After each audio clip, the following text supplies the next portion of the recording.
Meow, meow, meow, meow.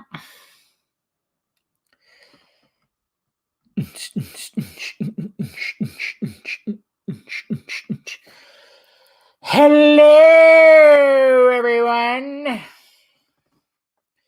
Made it. Only a little bit late, but I'm here.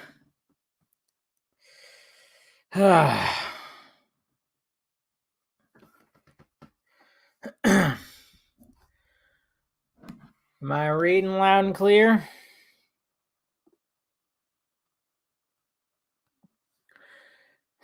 There it is. I'm here.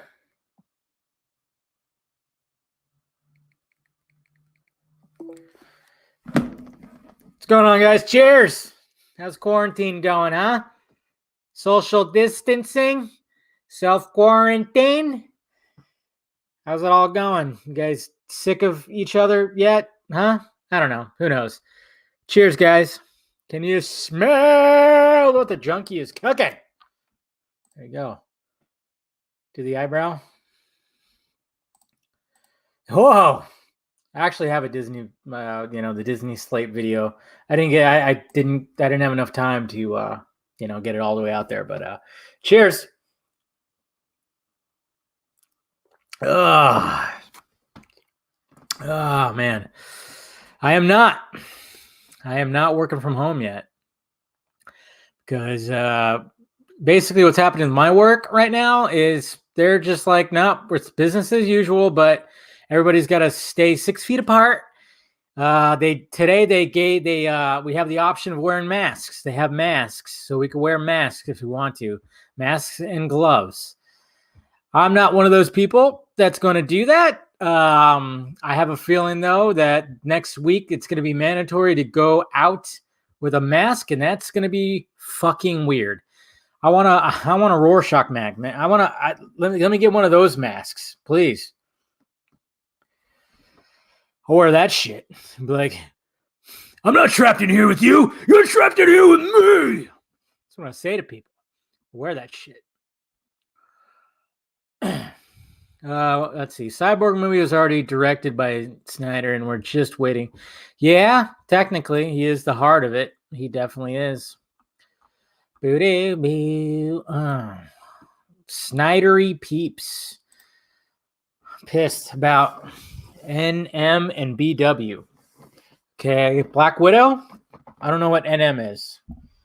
New Mutants. That's right. Yeah, New Mutants is supposed to come out today too. Jesus fucking Christ. Hello, Belinda. How you doing? Yeah, New Mutants is supposed to come out today. 4 years ago, or not 4 years ago, like 6 years ago or 5 years ago, whatever. Yeah, 6 years, something like that. I don't know. Whenever the hell they announced Cyborg, that was supposed to come out today too.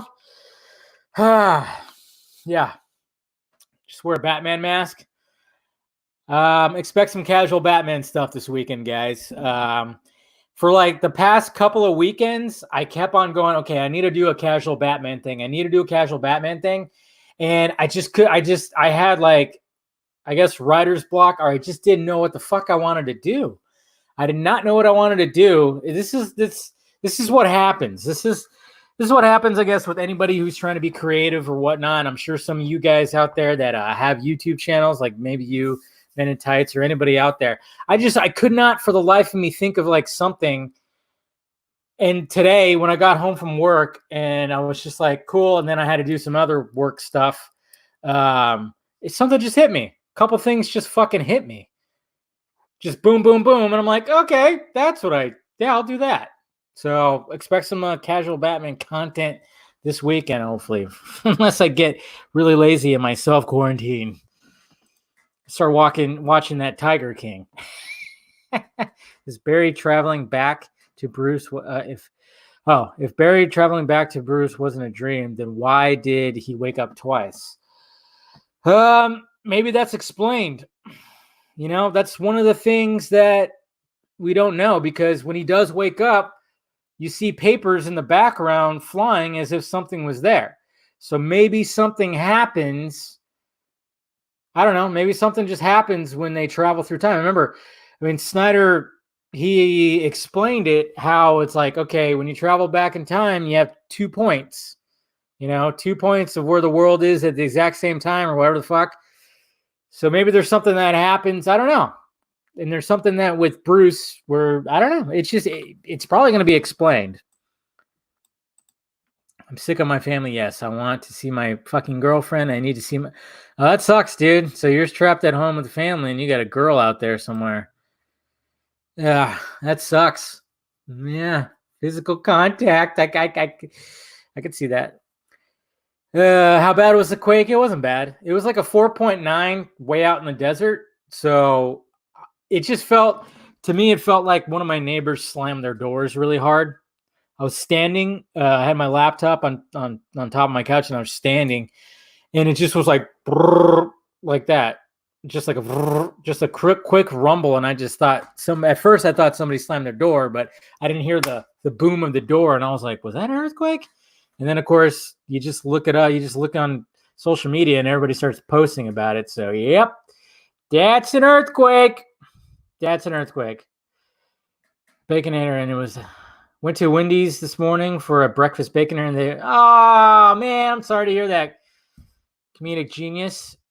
Speaking of you, man, your tweet that you tweeted at David Ayer, a lot of people are liking that tweet, man. So good job. It was a good tweet.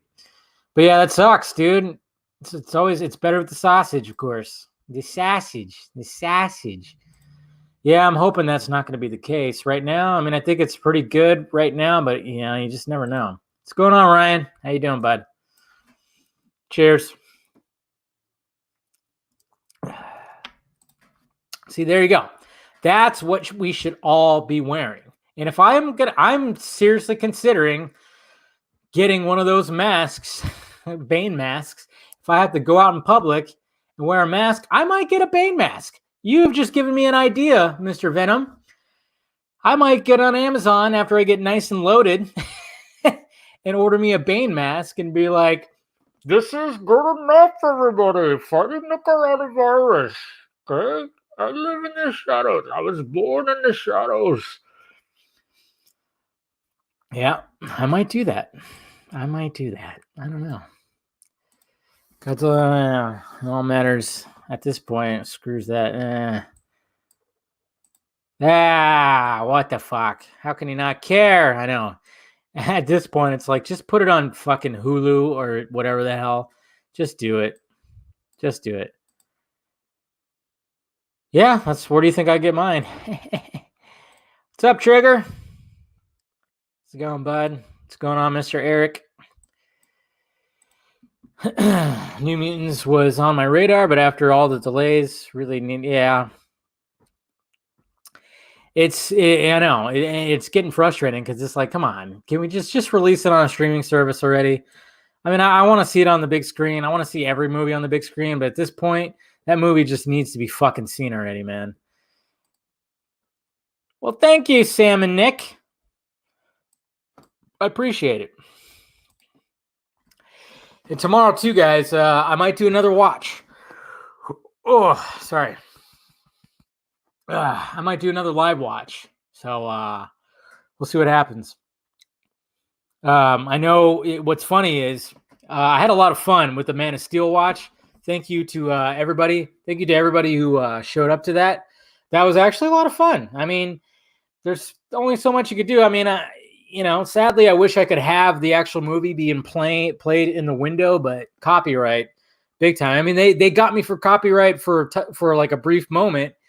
Apparently, it was so stupid because it was all clear, and then probably like an hour or so after, I get that email that said it's blocked because of copyright. And then I go and look, and they just it was like the very end, they heard like a little bit of music and they got it. But then I put a dispute in, and after a couple days, they dismissed it. So good stuff. So that's definitely going to be something I want to be doing. That was a lot of fun doing that and doing like a little drinking game. So it just depends, because with all this quarantine shit, I got my mom hitting me up wanting to do like a video family thing. And then I have friends also wanting to do a video thing too. So we'll see what happens.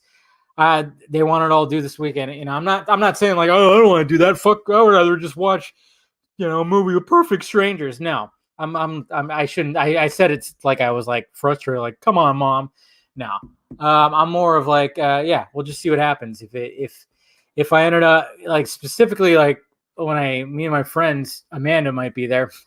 She was one of them. It's not going to be live or anything. Sorry. It's not going to be live on this, but we might just all just do a video Zoom hangout thing. So if that doesn't go too long, then I'm thinking we should do another watch. And originally I was thinking about Dawn of the Dead. That was my first. That was going to be the first watch. Uh-oh, guys. Here comes coronavirus.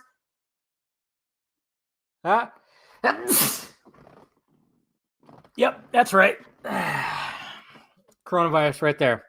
I know I didn't sneeze in my arm. Why? Because I'm alone in my apartment, so I'm gonna sneeze on my floor instead. Ooh, gesundheit. But I think I'm gonna watch. Yeah, if I do it tomorrow, we're gonna watch Snyder's Dawn of the Dead. That's the original movie that I was gonna watch when I did the first watch. So, so the CEO like, what do you make of it? If it's what it looks like, him supporting Dare We Hope. You're thinking way too ahead there, Eric, as per usual. Oh man, that's cool. I want that. Okay, cool. You move right in. We'll split the rent. It's better with sausage. There you go. Somebody get that fucking drop. It's better with sausage. Okay, so you had an open mic live stream, Film Trigger. Is that what does an open mic live stream mean? Could you explain that to me? Now they all that's pretty good. Seriously, that's a good joke right there. Let's not stand on ceremony here, Mr. Pena. Here's the plain speaking. Yes, plain speaking and clear understanding. Speaking of you, I haven't watched Crowder in a while. I need to catch up on his shit. Yes, sir. Welcome. I'm going to have a guest, possibly too, showing up here in a little bit. So, yeah, I'm pretty sure Batman's going to be moving as well. Frustrating. What's up, buddy? You here to bust some balls? Are you going to do a live watch on something other than Cape shit? I just said Dawn of the Dead. That's not Cape shit. That's a horror movie remake. So, there you go. It's funny, man. That's awesome. You got a Johnny Bravo, cool little avatar there. Hey, Dave, what is the thing you want to see the most in the Snyder Cut? Batman taking on a bunch of parademons. Like, yeah. How do you get out of copyright strike when it happens? Do they just let you leave it up if it's not too much? No, well, basically what happened is you get a message and it'll say there's like different forms of copyright. There's like, I don't know, there's a few different ones. You got one where you don't get in trouble and they leave your video up, but you don't make any money off of it. Pretty much the person who's the company that's making the copyright claim, they get whatever monetization from your video, which is really slimy. And that's part of the problem with YouTube, because sometimes, if you're doing just like a trailer reaction, you can't, that's actually, that's called fair use, because I'm watching and reacting and commentating. That's considered under the fair use guidelines. Other things like parody, you could put under fair use and everything. Then they have certain ones like the one I got, which they hear something and you don't get a copyright strike, but they block your entire video. If you actually post something that they really don't want people to see, which has happened to me before, or hear anything, they'll give you a copyright strike, and that's where you get in trouble. But you could put in a dispute every time, and then they look it over and then determine whether you're right or not. You just fill out something, you click some things, you fill out you just write, hey, this is fair use. I did this, I did that, didn't show any footage, and hopefully you hope for the best. But it definitely is flawed. It definitely is flawed. How about doing a live watch on something other than your boyfriend's work? God, you're such a douchebag. Okay, eventually it'll get there. Hoskins, relax. Okay, I've only done one live watch. Okay, I was gonna do a BVS one because of the anniversary, but since Snyder was doing it the next day, I thought, okay, Man of Steel then. But I originally wanted to do Dawn of the Dead, given that the times we are in. So, so the next one, we'll see what happens. I'll try to, Hey, Amanda's here. Hey, Amanda, call Hoskins a douchebag, please. Please.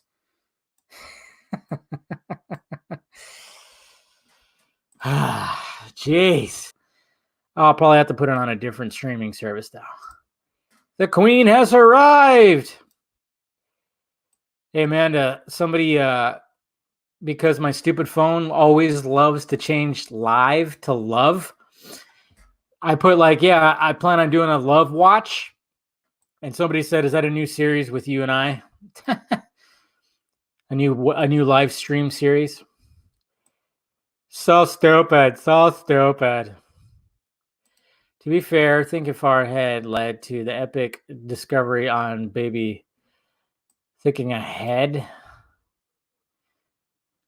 Are you talking? Well, I wasn't thinking ahead. That was just writing out a 5-part story. Like, what's up, Edgy? Thank you, sir. Hashtag BORG life.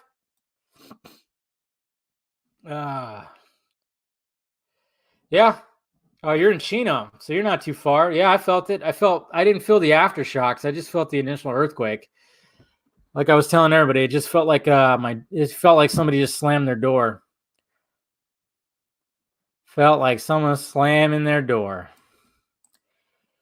Conclusions, would you say we can draw from the new CEO? I don't look too much into it, as always. Just because that's who I am. Because those tweets were congratulatory for his new gig, and they just happen to have released Snyder Cut. But at the same time, he's still liking those tweets. He's not like going, "Oh, I can't like that tweet because it says Snyder Cut." So I don't know. Hopefully, he can pull some things because nobody else is. Nah.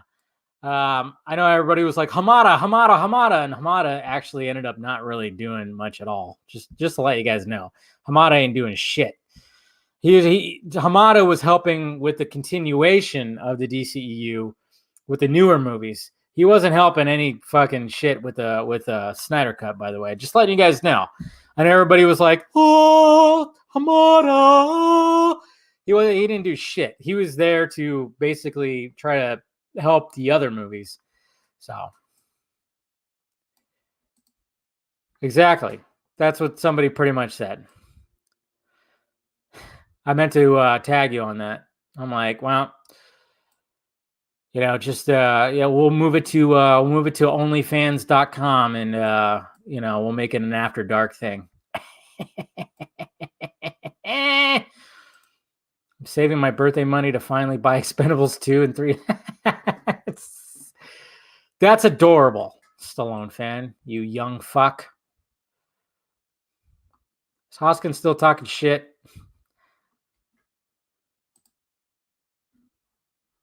He's a Chad. He said he's a Chad. Ah, you guys are too much. Dude, they are $5 each. What are $5 each? Probably, I don't even know what you're talking about. Well, Hamada's just doing his job. He's just there to continue on the movies, I think he helped with Shazam and whatever the hell else is coming out, but he's not like, he's not pushing for the Snyder Cut, just to let you guys know. He's just, he's not even thinking about the Snyder Cut. Hey, Dave, I do remember you saying things about Superman screaming. To clarify, how do you think that works inside the plot? That's a good question, because it's like, why is it that his yell just shoots outward and then the mother boxes start going crazy? Why do you think that is? And the thing is, too, guys, another thing that we'll probably see at the beginning of the Snyder Cut, when we see I know a lot of people are saying like a different point of view. Is it Lois's point of view? I don't think it's necessarily that. I think it's just a different point of view. And once you hear that yell, we're going to see that yell go outward. And you know that scene? You know that like, you know, in the mother box, I think we're going to start seeing the mother boxes start to move a little and wiggle and make some noises. And then we're also going to see Lex. That's the thing, is we're going to see Lex also at the beginning of Justice League. And you know, because obviously, I mean, look what happened. If you look what happened at BVS, okay? Superman dies, you got the yell. What's the next scene? The raid on the Kryptonian ship, and then you got Lex Luthor like talking to Steppenwolf. So we're gonna see that. A little bit more of that. You know? We always talk about Lex was in it more. Of course, we're gonna see that part of it. We're going to see Lex maybe hear the scream or something weird's going to happen with the Kryptonian ship. And then all of a sudden, he's going to get this fucking phone call from Steppy. Dave, do you ever have doubts about what we assume the Snyder Cut will be? With some people, yes. I mean, over the past 2 years and the information that I've gathered, some people are way off on a lot of things, and when I tell them they are, they get upset. And yeah, some people have way too high of expectations. I mean, again, somebody today sent me some screenshots saying, like, you know, about Joker being in the Snyder and being in Justice League. And I've said it before, and I'll say it again: Joker is not in Snyder Cut. Okay, as of what I've been told, he's not in the Snyder Cut. I don't even see there doesn't really need to be a reason for him to be in the Snyder Cut in Justice League. So, yeah, exactly. There is more Lex in Justice League. That's the thing. I know a lot of people think that there's a whole sequence of Deathstroke breaking out Lex, but that doesn't happen either. The reveal of Deathstroke. Did I say Death? Yeah, the reveal of Deathstroke is how we actually see it in the theatrical cut, without that whole, you know, League of Doom fucking reference. Keep in mind, there's still, yeah, I'm wondering if it leads into that. Yeah, I'm actually with you on that. It might actually happen.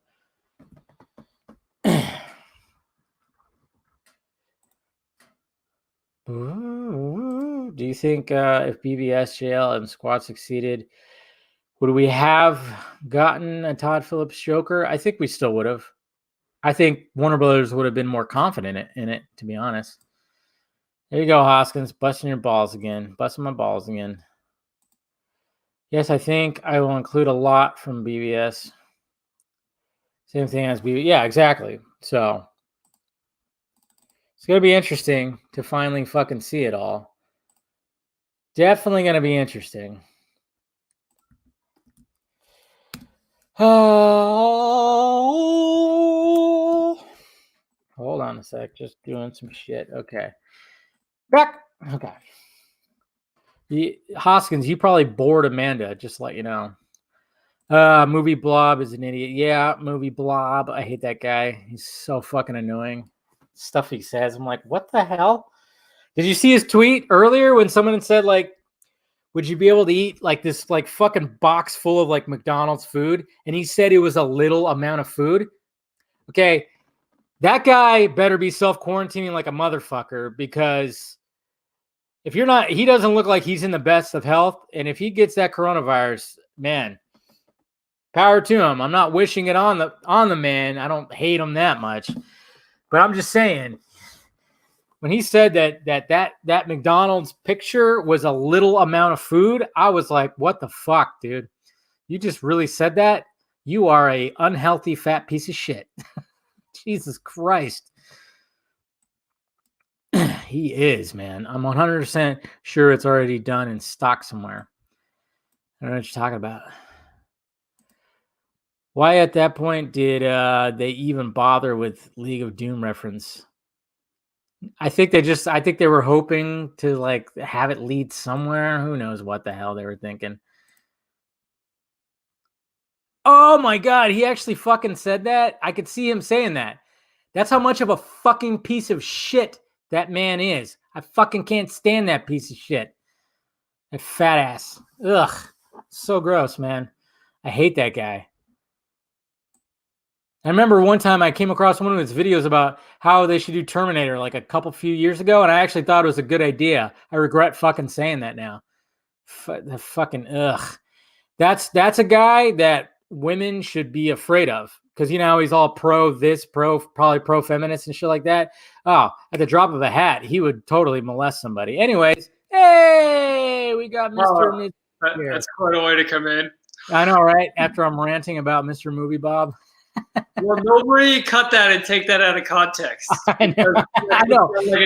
Yeah, guys, I wasn't introducing Justin like that. Just saying, that's not who I was talking about. Let's get that out there. Justin is actually a very nice human being. He is probably the polar opposite of of Movie Bob for sure. He wouldn't do that. I'm about like a fourth of him. So yeah, probably that. I think if you combined our weights together, we're probably barely half of that man. That's for sure. But what's going on, brother? How you doing? Not much. Just surviving the what do we call it? Stay at home, shelter. Yeah. What do we surviving the apocalypse?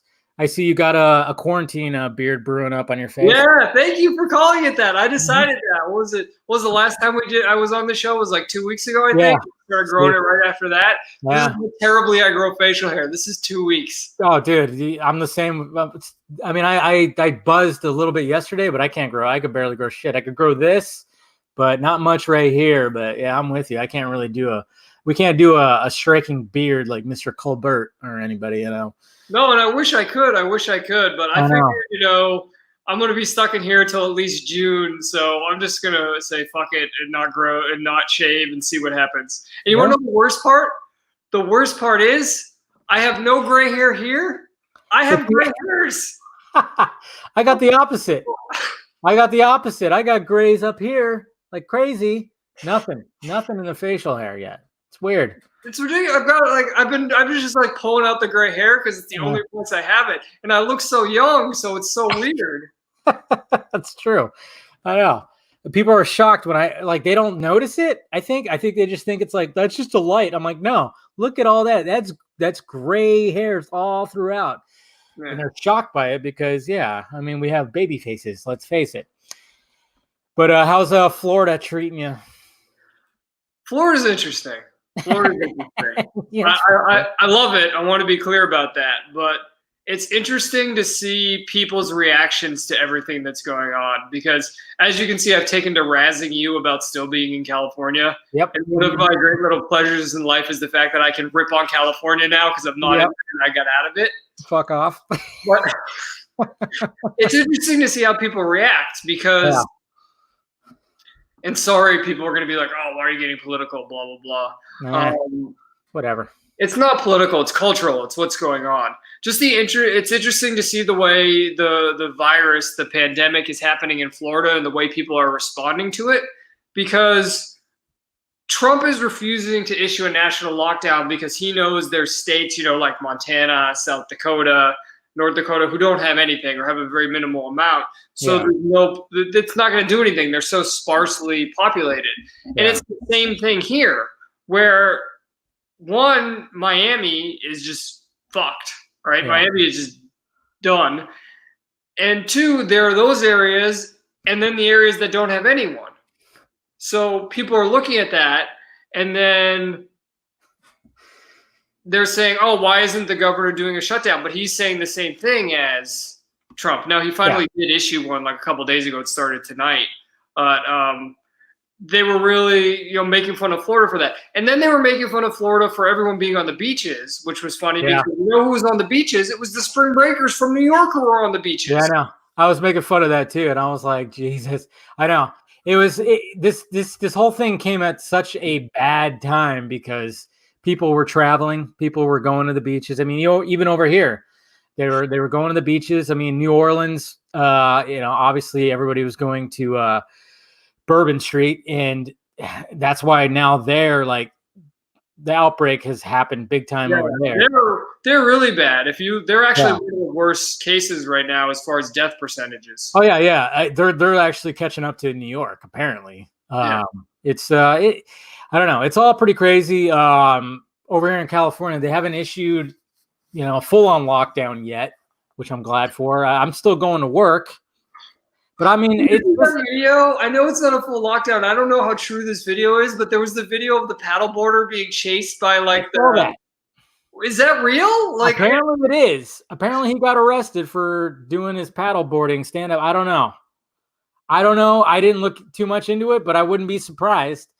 That's what's kind of scary about all this stuff. Like, if they issue a federal mandatory, if Newsom or whoever says, hey, if you're going to go out, go to the market or whatever the hell, you have to wear a mask, and then you don't wear a mask, are you going to get fucking arrested? That's where it gets some scary. There's a city in Texas that started that you have to go in public or you get arrested. So that's the first domino. It's going to happen for the rest of us. That's why I tweeted today, if anyone saw, show me a good Rorschach mask to buy, because I will walk around with a Rorschach mask. That's what I was just saying at the beginning. I was like, I'll wear a Rorschach mask and I'll just start yelling at people, You're not trapped in here. I'm not trapped in here with you. You're trapped here with me.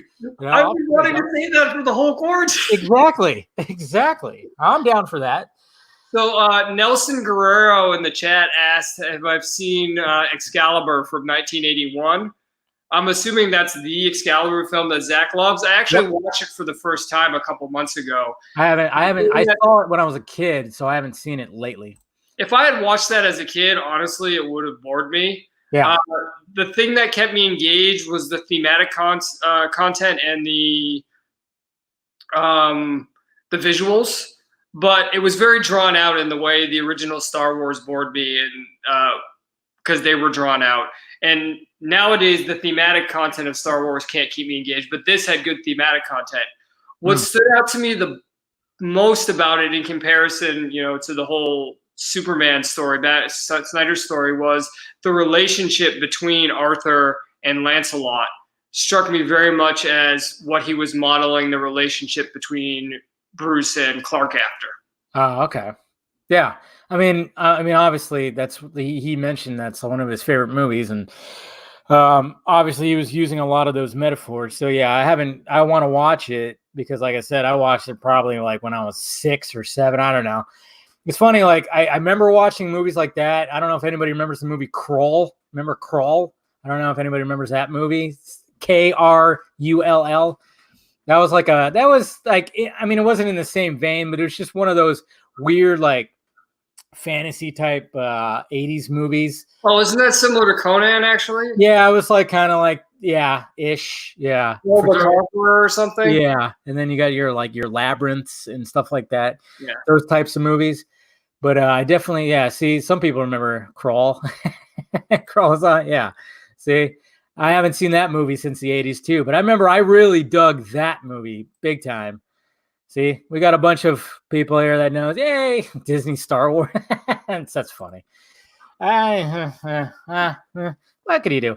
But so I got to watch that again. But I know we've talked about before many times that we got to do a Sucker Punch watch one of these days. Yeah. So, I did the test of like let me just try it on here. I thought about Twitch, thought about other various things, but I mean, it's so touch and go with the whole copyright thing. Like that's the big thing. Like I know there was like certain people in the Snyder Cut group that were just showing either Man of Steel or BVS just on Twitch. I don't know how they got away with that, but apparently I guess Twitch is just not as stingy. But at the same time, I don't know if I still want to risk it, because I know I think I read that they could still pull your shit and cancel your account if you try to do like put the image right there. But I think everybody was okay with just like how Snyder did it for BVS. Yeah. Long as you just like, okay, I'm at this point. All right, let's do it. 3, 2, 1. And you could still hear the audio a little bit, so then people know exactly watching it. And it worked fine. Everybody had a good time. I thought it was good. So I think we'll just do it like we do it on here, Yeah, no, I think Snyder did it the perfect way. They can't really hit you for copyright because you're just showing one still, Yeah. and the audio is very faint. Yeah. And I think that's the perfect way to do it. And then it's like you're hanging out with your buddies. That's what I liked the most about that was it was just like hanging out with Snyder. He's just sitting there talking to you. And I honestly, I didn't even have the audio on my TV because I've seen the movie so many times. Yeah. I had mine turned down very low. I just wanted to make sure it was synced. And, I was synced pretty good. And yeah, it was just, you pointed it out too. And I love the fact that sometimes he was like us and he's just like watching like, wow, look at this movie. I mean, that was my favorite part. Where it's like, wait, what are they talking about again? I was just, I got lost. Yeah. And the fact that he loves his art. It actually reminded me of something. One time, I remember Good Charlotte was doing like a live concert on TV, and they were telling a story about listening to their own music. And then at one point, they were like, "Yeah, we listened to our own music. We played it, or we made it. We're proud of it." And I was like, "That's the way an artist should be." And Good Charlotte may not be the best rock band ever, but the fact that they have that kind of pride in what they made, you've got to appreciate that. Well, I mean, look at Dave Grohl's Foo Fighters. When they did that doc, making I don't know, it was like 2 or 3 albums ago. He listens and listens and listens to every little thing. He gets to the point where when things are cut right, he wants to listen to it in a car. He'll sit in a car he'll try to find the worst radio possible just to listen to see what it sounds like and listen to the entire album in a car in the parking lot, just through like some shitty speakers, some stock speakers, just to see what it sounds like. Yeah. And that's when like you really enjoy your art and you want to see how other people are enjoying it too. But yeah, you pointed that out. I remember I saw your tweet and I was like thinking the same thing. I kept laughing because he would be explaining something and then he'd just go like, and then this part in the, and it's just like, come on, man, get it out. I know, I get it. This scene's awesome. I know. And it was so funny. But then there'd be times too when he was like going through his book and I'm like, no, talk about this scene. Come on, man. No. Well, honestly, the book thing, I think the book he was thinking like a visual director. He was thinking like a director because he's like, I'm just going to sit there the whole time and it's going to be me. It's not visually interesting. So I need something to make it visually interesting. And he was kind of pushing it because I don't think any director's done that kind of thing before. No. He was kind of pushing the medium and seeing what he could do with it. I don't think it came off right, and I don't think he would do it again. But I get what he was going for by doing that. No, it was awesome because, I mean, because it was, you could totally tell, like, he was like, I got to have something else. You could tell because he'd be going through it and then he'd like hold it up and then he would just be pointing and then he'd be making sound effects too, which was funny. And, and then sometimes you're just like, I want you to talk about this scene more than anything. And I mean, if it was just audio, he probably, of course, he wouldn't have done that, and he would have just been talking. But but the fact of the matter is, you're right. There was like a visual aspect to it, and it's just him. And it's too. What I noticed too when the live stream started, I think he was like it almost seemed like he was having doubts. Like, is this thing gonna work? I don't know, I don't know. I was getting that sense from him like right off the bat because he was just like, I don't know if it's working. They're saying it's working and whatever.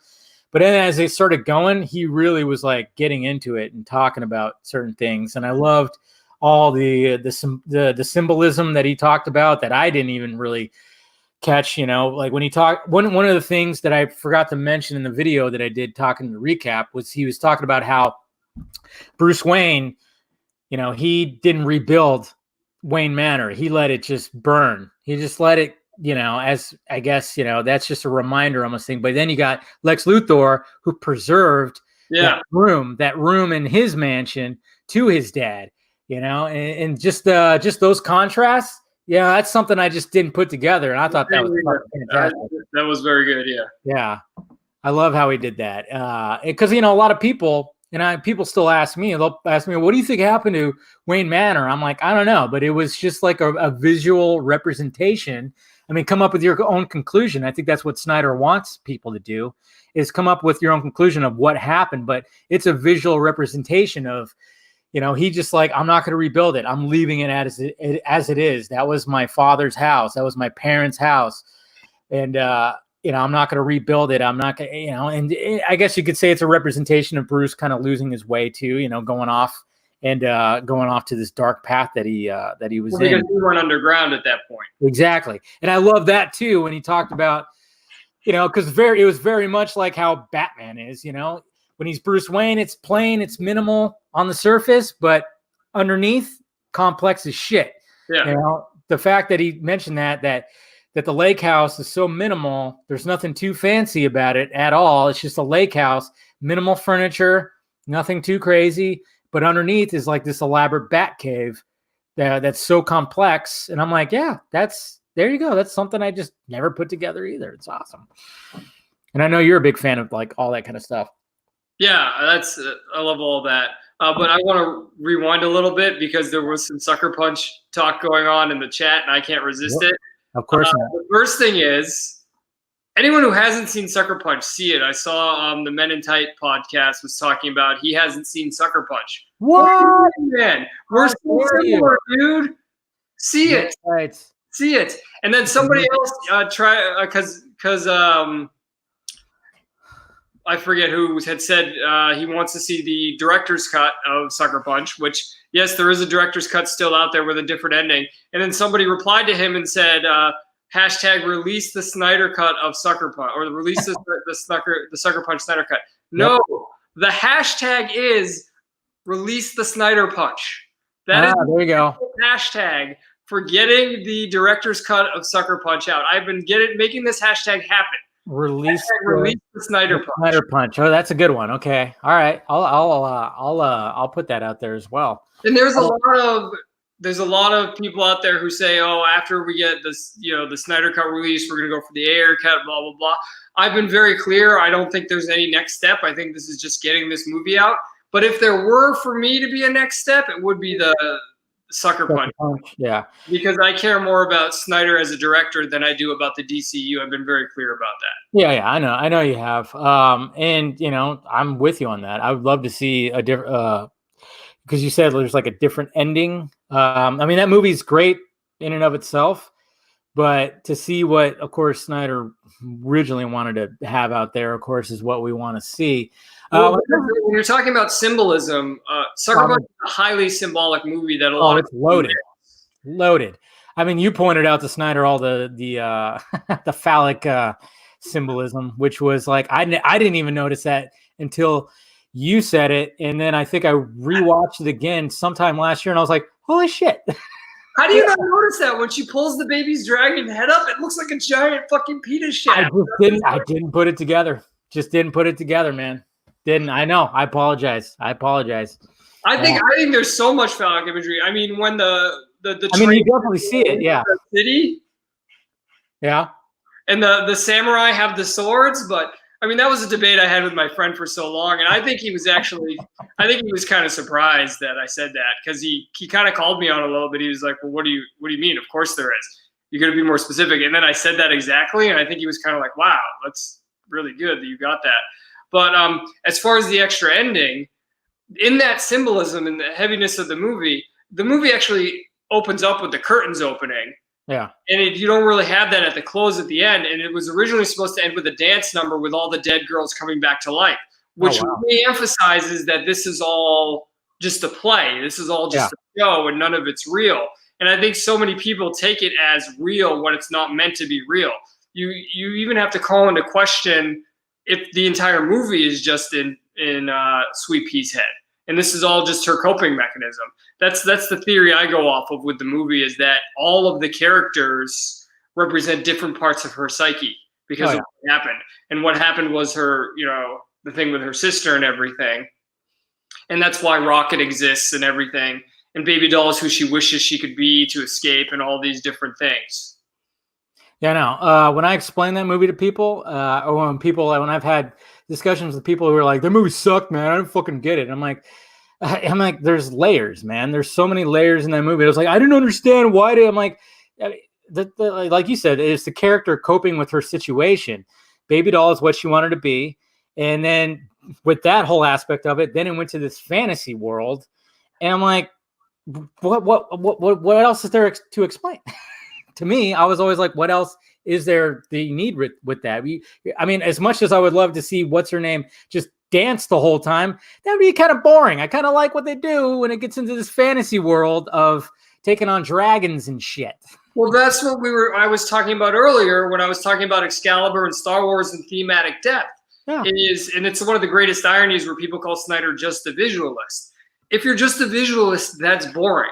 It's not interesting. You need that thematic depth. You need the meaning. And actually, Sweepy has a line saying that early on. And that's what makes the movie so compelling is you realize that you wouldn't want to watch that. But then there are the characters who do. And the character of Blue is the most notable one who does. And that's actually someone in the chat just pointed out that, people say Snyder is a rape fetishist. Sucker Punch is the movie that proves he isn't. No. The character of Blue was making fun of these allies who end up raping these women before anyone knew what that was. He's a beta male who gets in the position of power in order to take advantage of these people. Exactly. Does that not sound like, I'll say it, Joss Whedon? Harvey Weinstein? Right. Yeah. Yeah, that's what I thought you were gonna say, but Joss is up there too. I was playing to my crowd. Okay, no, I get you what you were doing. It's I'm looking forward to that. We should we'll do that definitely soon. I think I was thinking about watching Dawn of the Dead tomorrow, seeing what that just because of the times we're in right now. I mean, Jesus Christ. I mean, even though like it's all pretty, it's a little overblown. I've made my voice, I've said that. I know it's very strange how the way things are right now. And if you even just try to even put in a glimmer of hope, like, hey, this is not as bad. Oh man, people just like to just talk you down and be like, no, it's the end days. Come on, man, Dave, come on. And I'm like, can we just talk about like, hey, a lot of people are actually okay. They get this thing and they're fine. Okay. But I know that we have to take our precautions, but I mean, it just seems like when you try to put some optimism in there and not really with like my followers or friends, but just random people, you actually had a back and forth with one of those people the other day where it's just like, you like my beta hat? Yeah. I remember like we went back and forth about like how this thing was, and I'm like, I mean, I get it. There seemed like it's like everywhere is just a fucking shit show. It's not. It's in like highly dense cities. That's why New York City is a hot spot. New Orleans is going to be a hot spot. It's just. I mean, I live a fucking hour and 10 minutes outside of one of the biggest cities in the world, and it's not a hot spot yet. It's not. Well, I mean, it is spread out. It's not as dense as New York City, but there was an interesting stat for that, and I don't know if it was in today's press conference or yesterday's, but Colbert sent it to me via direct message, where they were talking about like the percentages of death or something. I don't know what the percentages were, but you said it earlier. New Orleans is high, New York was high, but LA, Southern California, and Washington are both holding steady at 8%, which I found really interesting. Yeah. It's good. I mean, and then what's funny is too is like, hey, you said it. No. What currency is that? I think that's pounds. I don't know. What does that translate to in the dollar? Oh, that's like, I don't know, like probably $5. Oh, okay. I was like, just the stimulus. I know. Every time that happens, anytime that somebody like donates and it's like a different currency, I always go, oh my God. And then it's like, oh wait, that's not that, it's not like a shit ton. I don't know. I don't even know what that translates to, but it's not $100. Yeah. Oh, that's not pounds. I don't even know what the fuck that is. Oh, what? That's like an Asian. That's an Asian currency. Okay. I don't know. I mean, I know I've talked to you. It was rupees. Was what? Rubies? Rupees? That's what they have in India. Oh, right? Okay. Yeah. There you go. Either that's from The Legend of Zelda, but how did they get a currency named after a video game? Like, that's super cool. See, there you go. $1.31. There you go. Thank you. $2.14. Come on. Hey man, that's gonna buy me one of the Wendy's breakfast sandwiches I'm gonna get tomorrow. So somebody in the chat, I don't know how to say the first name, MUHD, Last name Ferris said, the question towards both of you, what do you expect for Army of the Dead? I'm trying to find his question, but I don't see it. There, there you go. This. Question towards both of you. What do you expect from the Army of Dead? I expect Snyder. I mean, I always hate it when people talk about the style over substance. Like, I mean, obviously Michael Bay is a big, he's big on style over substance, 100%, but it works for him. I can enjoy a Michael Bay movie. I don't expect to think too much. I thought Six Underground was fucking fantastic with the action, but when it comes to Snyder and putting that on him, I'm like, no, what the fuck are you talking about? There's so much substance here. You have to peel that onion. And I assume that it's not going to just be a bunch of, people who survive this, the zombie apocalypse. And then they're going to it's supposed to be a heist movie, right? There's going to be that aspect to it. There's going to be multiple aspects to it. I expect I expect it to be layered. And I expect it to just have some crazy action sequences. I know there's going to be some crazy one shot, in there that's going to blow our minds. It's going to be visually stunning. Batista just fucking. Yes, doing something. I don't know. There's just something. It's going to be. I don't know. It's going to be. If there's a limited theatrical release, I'm gonna probably want to go see it on the big screen. I don't want to just watch it on my TV. I'm pretty sure it's going to look a lot better on the big screen. Was there a limited release for Six Underground? Yeah, I think there was there. I know there was for the Irishman. Well, the thing is, what I heard from an outside birdie who's within the industry was like a few weeks ago before the coronavirus thing took off, was there was supposed to be a test screening for Army of the Dead. Yeah, there was supposed to be a test screening, and that means, okay, because a lot of people were like, I think that rumor started floating around, but they're like, why would they test screen a Netflix movie? And I'm like, well, maybe they were thinking about putting it out there, limited release out there, just like they did with The Irishman, because apparently they did do a test screening for Six Underground. And I think that's what they're doing. I mean, it's just business as usual. I mean, if you're going to invest a lot more money into a movie than you normally would, I mean, because there's so many Netflix movies, and you could tell the budgets were less than $10 million. But when it comes to these movies, I mean, you're creeping up to $100 million status. So of course they want to do a test screening. So apparently there was I don't know, before all this started, which was probably about 3 weeks ago, maybe a month. And then right after that, we were supposed to get the fucking trailer. And I'm like, God damn it.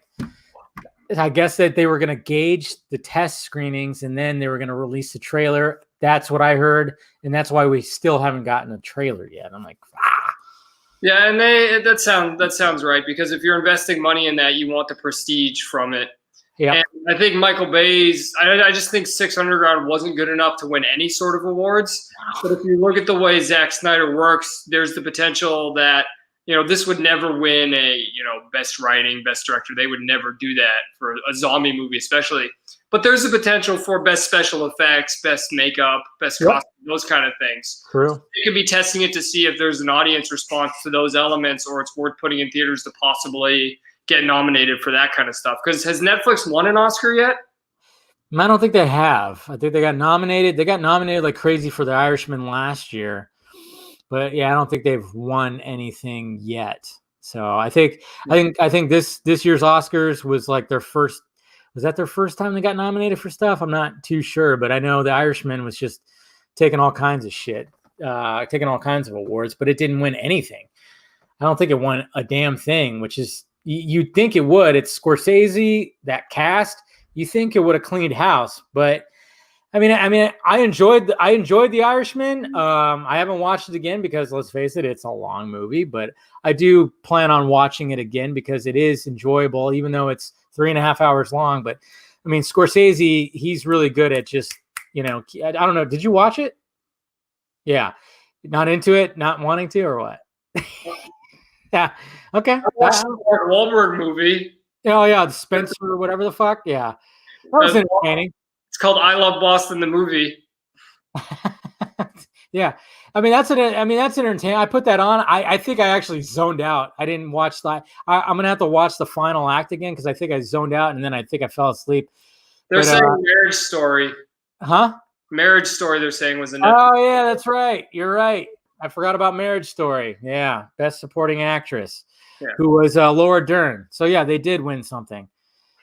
Thank you. But, yeah, there you go. He just donated again. So now I got my $2.14. Thank you, man. You're funding my breakfast tomorrow, dude. That's what you're doing because it's my cheat day. I've been eating like, healthy all week. And now it's time to just grub on some fucking Wendy's breakfast tomorrow. Appreciate it. But yeah, I never got to answer what I expect from Army of the Dead. Oh yeah. Sorry, I've been talking too much. So it's your show. It's not how everyone wants, but I just want to say what I have to say.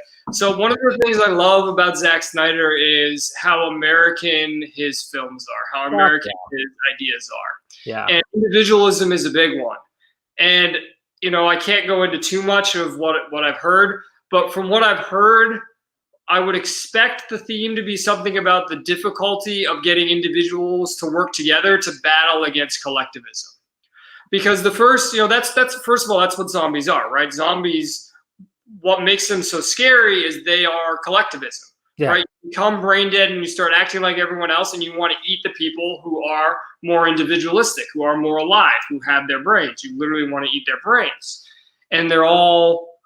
Someone just said Midsight only watches Snyder. That is not true. I bet was that Hoskins who said that? No, Stallone fan. Oh, okay. I like Nolan as well. No, I watch everything. I mean, the last, we'll go into that in a second. Hold on to that. Put it in there. But and Army of the Dead. I'm sorry, Dawn of the Dead really showed that. You had all these disparate people trying to work together to survive. We saw the importance of fighting for your values. All of that in that movie. And I think this one will take that even more because when you have a heist film, one of the stereotypes in it is one of the cliches in it, one of the tropes in it. Trope is the word I was looking for. What the trope says is everybody has their different motivations. Yeah. And they have to come together to use their different skills and different motivations. And I think that's why he did it as a heist film. And I think he'll take the zombie concept and make it more to emphasize what collectivism actually is and collectivism looks like. And we'll see that. And of course, there's the whole thing with the wall and keeping people in and out. And I actually think it'll be very reflective of actually even what we're dealing with right now. Because what we're really dealing with right now is the results of a collectivist culture hitting the rest of the world. And then the rest of the world coming down on American culture and telling us, well, you shouldn't be individualistic anymore. There was actually an article in The Atlantic saying individualism needs to die now because we've seen what individualism does. Wow.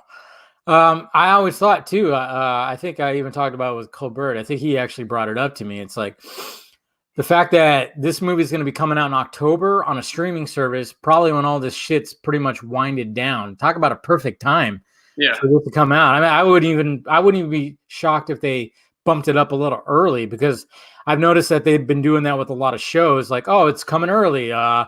Like even with the Harley Quinn show, they debuted it last night as opposed to like next week or something like that. And other shows are doing that too. I would not be surprised. Hold on. Somebody just said, pretty sure collectivism in a zombie movie was already done by George Romero. You missed my point. My point is that is what zombies are. They are collectivism embodied. You can't do a zombie movie without addressing the theme of collectivism.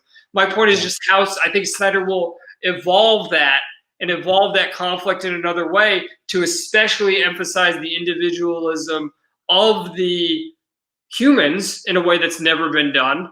And who's Liberty Bro? You're my new best friend. I love that, Liberty Bro. Liberty. I also think we'll kill zombies in a different way, which will emphasize what collectivism actually looks like, besides just being a brainless, massless horde. Yeah. No, I like it. No, and I totally understand that. I mean, when it comes to Dawn of the Dead, and I think I'll talk what. Somebody mentioned Rand in the chat. I love how it's inevitable when I'm on. Somebody mentions Rand. Sorry. Well, of course. No, but when it comes to like the old style, like the George Romero zombies, yeah. I mean, obviously there's that aspect to it, but like you said, I think Snyder capitalizes on it, brings it into the modern day. And one of the things that I think he helped evolve the zombie flick. I mean, I don't know if it was him. Well, did Dawn of the Dead come out first, or did 28 Days Later? I can't remember which one came out first. I think 28 Days. Did 28 Days Later come out first? I can't remember. But I just the whole thing, the evolution of zombies not just being just walking slow, and it was zombies that are fucking running full speed at you. 28 Days Later came first. Okay, so that had that aspect first. Well, what year did that come out? 2002. Okay, so only 2 years before. So I mean, when you watch Dawn of the Dead, if you were to watch both Dawn of the Deads one after another, you would obviously see that there's so much more adrenaline. I mean, Stephen King himself tweeted out, I think yesterday or the day before, he said, Dawn of the Dead 2004 has one of the best opening horror sequences. He said that. This is Stephen King here that fucking said that, because of the way it opens, the way that it just goes. Like, you establish like your main hero and whatever how they say and then all of a sudden when the shit hits the fan, the shit fucking hits the fan. I mean, when stuff's happening in her house, and this is why I can't wait to watch it again, because it's been a while. And then when she goes outside, and of course we have that the Snyder shot of the person right there, you see their back turn, and then it's panning as they're looking around, and she's seeing the devastation in her neighborhood, and then she gets in her car, and the way that things just progress. I mean, it's fantastic. And the fact that Stephen King was like, this is one of the best openings of a horror film ever, that says something. Well, and even that opening emphasizes the sameness of it all with the way it shows the suburbs and how it looks the same, and then the zoom out shot to really emphasize what she's escaping from. She's not just escaping from the zombies, she's escaping from the sameness of it all. And that opening you're talking about and the horror of it actually goes to a comment someone just asked in the chat that I think is very interesting. Shadow Vessel asks, well, why does it have to mean anything but being a horror action film? And for me, I'm speaking from my perspective, it is not scary for me if it does not have any sort of meaning behind it. True. Physical violence is not scary to me. Yeah. Physical threats are not scary to me. Let me put it this way. Catching this coronavirus does not scare me. I'm not scared of it. Neither am I. Besides the fact that I don't think that I would be that sick from it, even if I was going to be that sick from it, that doesn't scare me because that's a random act of nature. What is scary is human beings and the choices they make and why they make choices. So to me, a horror movie needs that thematic depth in order to be legitimately scary. For instance, one of the scariest scenes I've ever seen is 28 Months Later, where they release the people out of where they were being quarantined and they're running in the crowd, but they don't know who the zombies are and who the people are. So the government decided to just start shooting randomly. That's horrific. Even though you're not seeing all the people get shot, that's horrific to me, just that someone would make that decision. So watching that gives me an intense sense of fear because it's just like, shit, these people just decided to not care about people and shoot in there. Whereas, watching a slasher film doesn't do anything for me. It doesn't scare me. Maybe it scared us when we were kids, but now it's like, you need a little bit more. You need higher stakes. I totally understand that. And even with what's happening right now, when it was really starting to kick into gear, I'm with you. I'm not scared of the virus. I think I'll probably be okay. I'm not one of the people that's going to be, and that, I mean, I'm doing my part. I haven't seen my parents because of course they're 60 and above. And I'm like, I'm going to stay my distance, talk to them on the phone. But I was more freaked out about people, when I'm going to the grocery store and I can't even buy water, I'm going, what the fuck? I mean, obviously I had to check myself. I'm like, there's still water coming out of the fucking faucet. If I have to, I could just put it in a pot and boil it. It's fine. I'll have water. That was my favorite thing about the hoarding. I went to Sam's Club and all the bread was gone and all the steak was gone, but all the chicken breasts were just stacked up. And I was like, you can tell what these people are worried about. They're worried about having a nice steak dinner in lockdown. They're not worried about any, like, exactly. That's not my first thought. Like, if you're really scared, that's what you're gonna do. But no, I had the same thing where like I just moved here, right? Yeah. So I had 3 rolls of toilet paper left when this started. Oh shit! What fucking timing is this? Because now I'm gonna look like one of these assholes who's trying to go to the store to hoard toilet paper. Yeah. But I was legitimately worried about, like, are people gonna try and fight me in the morning? Because I had to like get up and get to Target before it opened, and then somebody's gonna get mad when I say this, but some fat lady got out of her car, so we all had to get out of our car and wait in line behind her like we're fucking waiting for an exclusive Funko Pop. And then the doors open and I go, is everyone gonna run? Am I gonna get trampled? And if I grab this, are people gonna try and fight me? Like, and that worried me more than anything else. And especially being within 6 feet of them. Because I know people are gross and they don't take care of themselves. So to me, that's scarier. So if I was going to make a horror movie about this, it would be more showing the behaviors of people not taking care of themselves and not engaging in social distancing and the hoarding things they're doing, and showing those people and the negative effects they're having more than it would be the virus being the villain. Oh no, it's I'm more afraid of the people than anybody else. Hey, Mr. Fatal J, thank you, sir. And I will love you forever. And thank you for having me on your stream last week. I'll get you on this stream soon. Get you on this. No, but I saw a video, I think it was like yesterday or maybe the day before, where, these younger kids were they decided, hey, we're going to go for a drive or go to the store. And this lady in their neighborhood was freaking out that they were leaving their house. I don't know if you saw the video, but she was. No, but I've seen similar tweets to that. Yeah, she was livid.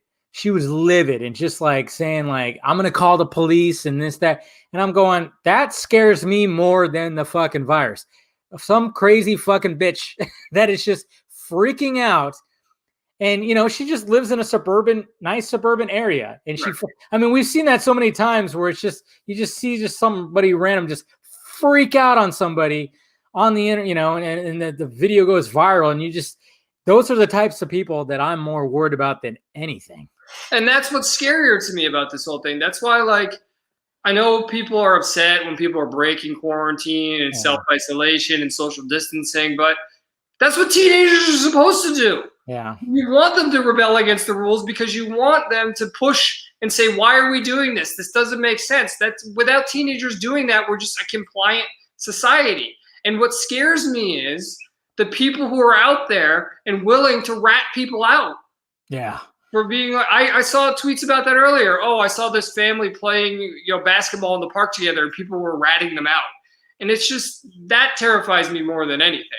Yeah, I don't like that part. I mean, it kind of sucks too, because there's people that I follow on Twitter who I normally agree with, and the way that they've been kind of handling this, I'm like, they kind of flip-flopped. I'm like, wait, you're just not sounding like how you usually sound about things. And it's kind of eye-opening. We lost a long-time listener for our podcast because he completely flipped. Yeah. And he because our podcast is all about freedom and liberty, and I've been very skeptical about this from the beginning. And I've been very much on the point of, why are we giving up all our civil liberties in order to defeat this virus? And he was like, I'm so offended that Justin doesn't want to flatten the curve and he's not taking this seriously and blah, blah, blah.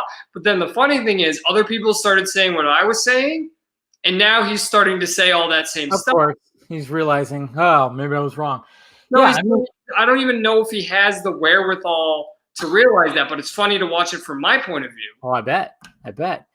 Yeah, I mean, I've been listening to Dr. Drew a lot, because he has been talking about this pretty much since the beginning of the year, and he's been extremely frustrated with how the media has handled it. And anytime I hear him talk about it, he's always like, of course, you talk about the death numbers. Yeah, it sucks that people are dying from this. I mean, no doubt about it. It sucks. It sucks that those families have to deal with it. But, he's looking at it as a doctor, as an expert. And he's always like, hey, look at those numbers compared to the recoveries, compared to the population. We are kicking ass. Okay. We are kicking ass with this. And that's why I get frustrated when I constantly see people posting, or media posting, they keep on talking about the number of cases, and it just keeps going up and up and up. And I'm like, well, how many of those cases are recovered? Can you mention that, please? Yeah. Okay, yeah, you keep adding. We have the most cases now. I said that once, and I go, why is there such a huge disparity between number of cases recovered and deaths? If you add deaths and recovered together, it doesn't. There's no like the gap is so huge. And the reply was, oh, well, they're the people who still have it. It's like, so you're telling me like that many thousands, like hundreds of thousands people still have it? It's that none of the numbers are real. And what I mean by that is they don't represent what's actually going on with the virus. The numbers are, and this was actually explained by the Trump administration in one of the press conferences, the numbers are thus just them targeting where we need to spend the resources to help people recover if they do get sick.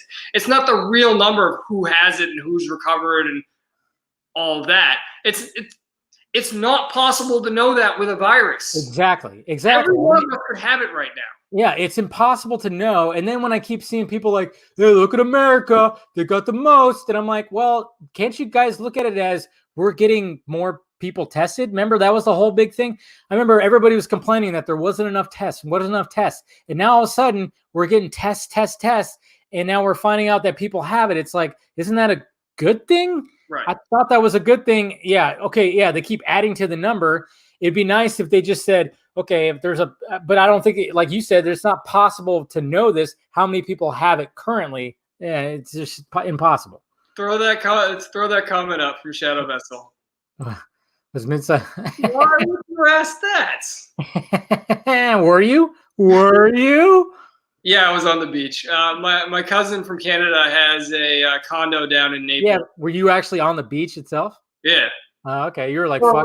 I want to be clear, right? Like, this is something I've talked about from the beginning of this whole thing. And this is what I was just saying when I was like, people are gross. Like, when people are like, social distancing is don't get within 6 feet of people you don't know and wash your hands and have good hygiene. I'm like, so like the way a normal human being lives? Like, yeah. I don't go up to like random people and be like, hug them and shake their hands and let them sneeze on me. And like, when I sneeze into my arm anyway. And like I cough, I cover my, like, so when we were on the beach, like there were these separate, because he owns a condo, there were these separate chairs that were just for people in the condo. And like him, me, and his kids, and, you know, his wife's mother and his sister were there, but we were all just sitting in the chairs, and those were the people who were near us. The only time I went near anyone who wasn't with us is when I was playing football on the beach with a little kid, and they would walk by. Like, yeah, how do you avoid that in life? You don't. And if, you know, it's you know, this whole thing is like, yeah. And what Ferris is saying right here, test is a good thing, Dave, to take. Yeah, I get that. No, I agree. No, I totally agree with you. I'm not saying tests are bad. I'm saying the fact that our numbers keep going up of cases shows that more tests are being had, and that's a good thing. The sad part of it is media just keeps adding to the number. They're not taking away to the number of the people that have recovered. It'd be nice if they took away, they subtracted all the recoveries as well. But then again, that's a hard number to fucking like quantify. Right. You know, it's very difficult. Right. You know, you can't. Like, it's impossible to do that. How do you quantify who has it when you're asymptomatic a lot? Exactly. And, you know, I mean, for all we know, and that's why I'm keeping my distance from my parents. You know, I'm not going to my mom's house every Sunday. I haven't seen her in 3 weeks. And I've talked to her on the phone. There's another confounding factor here that Dr. Drew talked about on the 25th on the Adam and Drew show on the podcast. And you start seeing rumors of this, and I don't know if I brought it up here before, but this has been around longer than people think. At least they're starting to think that. Yeah. Dr. Drew said the experts are starting to say December it's been around. Yeah. Well, I'm going to tell you something, Dave. Okay. At the end of December, beginning of January, I did my normal thing where it's like, I feel like I'm getting really sick, and I took NyQuil. Like, I just take NyQuil, and I just let my body rest and basically go into cryostasis until it knocks out whatever I have. But then my girl at the same time, she got really sick to the point that, you know, she had muscle aches, she had nausea, she had trouble breathing, and she is convinced that she had it back then. And I believe it in the LA area, and she's okay. I don't know. You're probably familiar with KLOS, the morning show, Frosty, Heidi, and Frank. Mm-hmm. Okay, so at the beginning of the year, Frank got deathly ill. It were to the point where he could barely breathe. He was like when he couldn't do the show and the other two just handled it. They said when they talked to him on the phone, he talking like this. They think he got it. Yeah, I think he got it, and they keep joking, and he always jokes like, "Yeah, they're gonna take my blood, and I'm gonna save the human race," because he's funny like that. But they think that he actually had it, you know. So this, yeah, and he probably did because he showed all the same symptoms that people had, where he was deathly ill, bad flu, and he could barely breathe, and he had problems with breathing. Not barely breathe. Obviously, he survived the whole thing, but he was having trouble breathing, and he said at one point, there was like, yeah, where he just could not take a deep breath at all. And I'm just going, yeah, it's been around, but now it's just, I don't know. It's just such a fucking weird thing, man. It's so weird. And the fact that, you know, everybody, you know, when you go on Twitter, it's just people are freaking out. And then when I go to this, if I go to the store, I'm just driving around now. Now people are wearing full on masks. I've even, the other day I went to Rite Aid right by my house. A couple came in full on gas mask. Like they had like the fucking, I mean, it was full on. They had the gloves all the way up to their elbows. And they walked in with just full on masks. I'm like, wow, this is, I mean, go big or go home, I must say. Jesus. And like even my work today, I mean, they're keeping us in the office. They're telling us what to do. We had a meeting about it today. They finally got in a shipment of masks. And they said, if you want to wear a mask, wear a mask. It's not mandatory, but it's there. If you feel like you feel comfortable, do it. And I'm like, cool.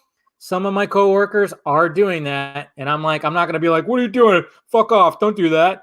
I'm not going to do that. But I'm not going to be sitting at my desk, you know, drawing something up, breathing into a fucking, you know, breathing into a mask. It's just not me. I think I'm not going to be one of the people that, I mean, and knock on wood, if I ever get it, you know, but, you know, I take care of myself. I'm a relatively healthy person. My immune system is, I haven't had a flu. The last time I had a bad flu was in like 2003, where that was like, I lost my voice, total just swollen glands, fucked up. That was the last time I was like really deathly ill. So hopefully, you know, it's just something that, but at the same time, I know I could be a carrier. That's why I'm not going to see my parents. Just because it's just the way it is. I mean, you know, my mom, she's working from home. I'm glad for that. And I'm not going to go visit her. My brother lives right around the corner. If she needs anything, he can help her out with it, you know, but I'm still talking to her on the phone. So, Mom, if you're listening, I love you. Okay, so since you went there, I'm going to go there. Okay, go there. These people are in the chat. They're trying to suck me into this conspiracy theory stuff. Don't make me go. Oh, no, I'm not looking. Well, this is what I am going to say. This is what I'm going to say about what you just said.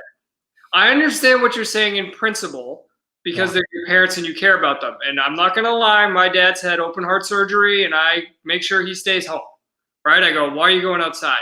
But here's the thing, even with me doing that, how do you stop it?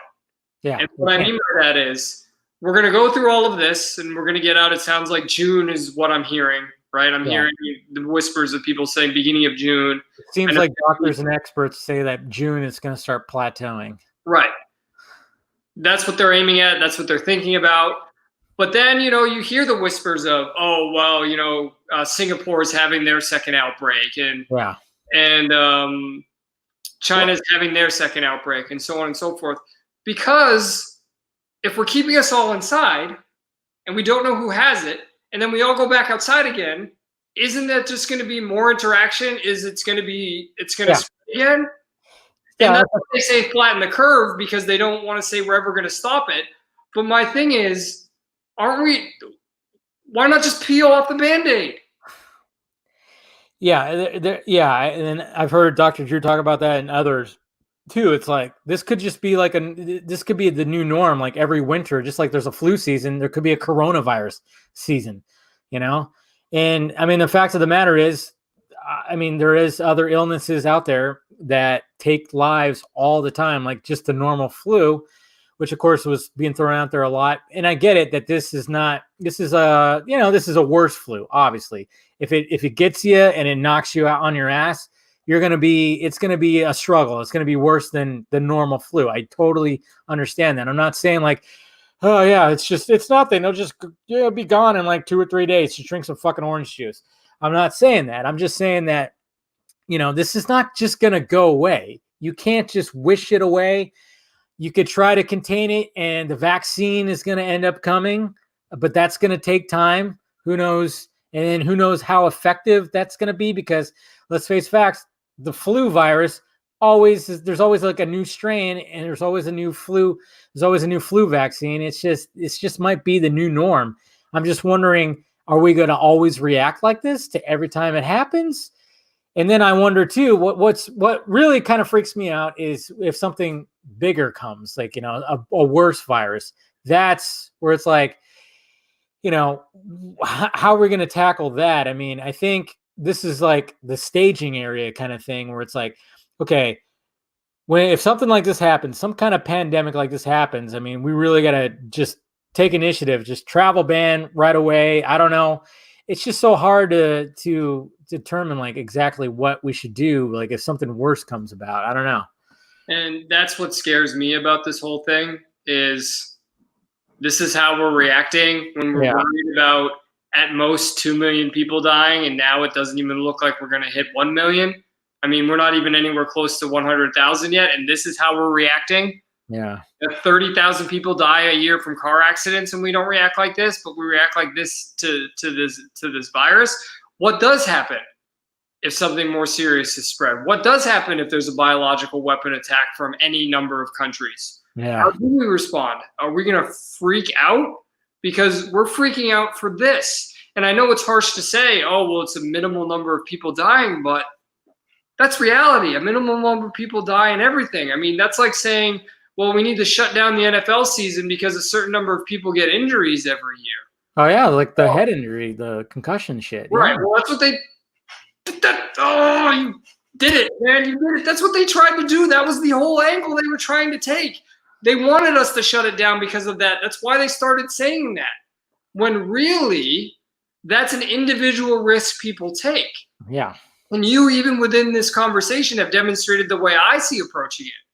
Well, take care of your own. Make sure the people who are weak, who are most vulnerable in your own family, in your own lives are protected. Where people like you and I can go out and do that. Isn't that what it's always been? Hasn't that always been the young men went out into the world and took the risks so everybody else didn't have to? And now all of a sudden we're stopping it. I mean, I guess that's equality, right? I guess we're pussies like everyone else now. So yeah, right. No, but I mean, what I really hope that this could really with this whole self-quarantining thing, and when people are getting information, what I really hope is like, hey, people, like, don't depend on the government. Don't depend on other people to just don't get upset. I mean, I've had arguments with people like that get so pissed off at other people. I'm like, hey, like you said, teenagers are stupid. Or not teenagers, early 20-somethings. They're stupid. They wanted to go to spring break. They wanted to go get drunk and get fucking laid. That's what they were planning on, and that's what they did. But what I hope that this whole thing does is like just realize that, hey, you got to really just take care of yourself, take care of your friends, take care of your family. The biggest thing is health, because obviously that this virus is when people are, of course, the media is trying to make it seem like, oh, it could just kill anybody and, with no prior health concerns and blah, blah, blah. But then you can all of a sudden see the person that the 30-something-year-old, oh, well, look at that. He had asthma, or he was overweight or something. And I just really hope that people would just be like, you know what, maybe I should really take care of myself. I eat like shit. I don't exercise. Maybe I should start doing that, because obviously you and I, we try to, we watch what we eat. For the most part, we exercise. Look at this guy, always with his sleeves off. He's showing the guns. He's so beta. Look at him with his backwards hat. But yeah, it's just, I just hope that ignites that into a lot of people through this whole thing. It's like, maybe I should start taking care of myself. That's what I always try to do when I do my individual podcast. It's just me talking shit. I always talk about how, hey, just you could still have, if you want that bad, like tomorrow, I'm looking forward to my Wendy's breakfast. Okay, it's gonna be junk on top of junk, but I've eaten nothing but meat and veggies all week. That's all I've eaten, and I don't eat breakfast. I fast, so that's all I've been doing, and I've been working out like crazy all week. So tomorrow is my day to just be like, hey. And when you actually set that goal, or when you set that thing where like Saturday is going to be it's something to look forward to. But if you're constantly eating bullshit every day, it's nothing. It's nothing. There's something gratifying, I guess you could say, about having that discipline to, even though I'm busy as fuck because I got my normal job that I'm still going to, I have another little side gig that I consult on, and then I do this. Some people might be like, how the fuck do you find time for anything else? It's like, I still do. Before I started this, I did legs today for 40 minutes, and it was a pain in the ass, but I still found time. And yes, if I stand up right now, I'm probably going to fall down. But yeah, it's like you still got to find time just to do it. Did I think about not doing it? Of course I didn't. I was like, it's Friday. What am I thinking? Why would I put my leg day this week on Friday? Fuck, I don't want to do it, but I still did it. It's all about that discipline. And it's really rewarding once you get it done. And then once I wake up tomorrow and I go to that fucking drive-thru and eat that food that's going to make me feel like shit. Hey, that's my reward. Like this is. Sorry, I just went on a whole. No, and I think you're right. I forgot what I was going to say about that because I got distracted in the chat. But I remember what I was going to say about that. Yeah, I saw some people on Twitter being like, if anyone comes out of this lockdown with a six-pack, there's something wrong with you. And it's like, no, there's something wrong with you that you're going to sit and eat crap. Like, have some fucking discipline. Have some self-respect. There were a couple of things said in the chat. One was very interesting to me because I had never heard it before. Yeah, Juice is right. But earn the cheat day. Somebody asked me to rant on people who think 5G is somehow connected to the spread of coronavirus. Oh yeah, you didn't hear about that conspiracy theory? No, can you explain that to me? And then I will rant about it. Well, apparently there's like the conspiracy theory is to link 5G to this whole coronavirus thing because China was the first to implement 5G, and apparently the 5G signal like complicates your fucking system and blah blah blah and fucks it all up. And I haven't delved into the logistics of it. I plan on it. I think I'm going to do that this weekend because I'm always good for a good conspiracy theory. I've fallen down that rabbit hole many times on YouTube, and I want to see what people are saying about the whole 5G link, because I know like that was like, I remember seeing conspiracy theories last year before all this shit started that people were worried about 5G and how it's going to scramble our brains and it's going to fuck us all up. But yeah. Hey, do I have cancer? Do I have cancer? Yeah, you're going to get cancer right now. Remember that when these first came out and everyone was like, we're going to get cancer because they're holding a device near their head that gets a signal into it and they're going to get cancer. This is what we're saying is causing the Wuhan flu. This is what we're saying is causing the coronavirus. This is what we're saying. 5G, the signal's in the air. Yeah. You're worried about that when there's a fucking virology lab right next to the wet market and you're saying it's the 5G? There was a lab that studied diseases next to the wet market. There's your conspiracy theory. Yeah. China's lying about how it started. They have 8 different stories, and you're talking about 5G? What the? Hey, you know how it is. It's like flat Earth shit. Come on, man. You know how it is. See, like 5G is radiation's like a dang microwave. Oh man, I was just about to end. I was gonna get close to the end of this thing, but look who decided to show up. No. Round 2. Or another drink.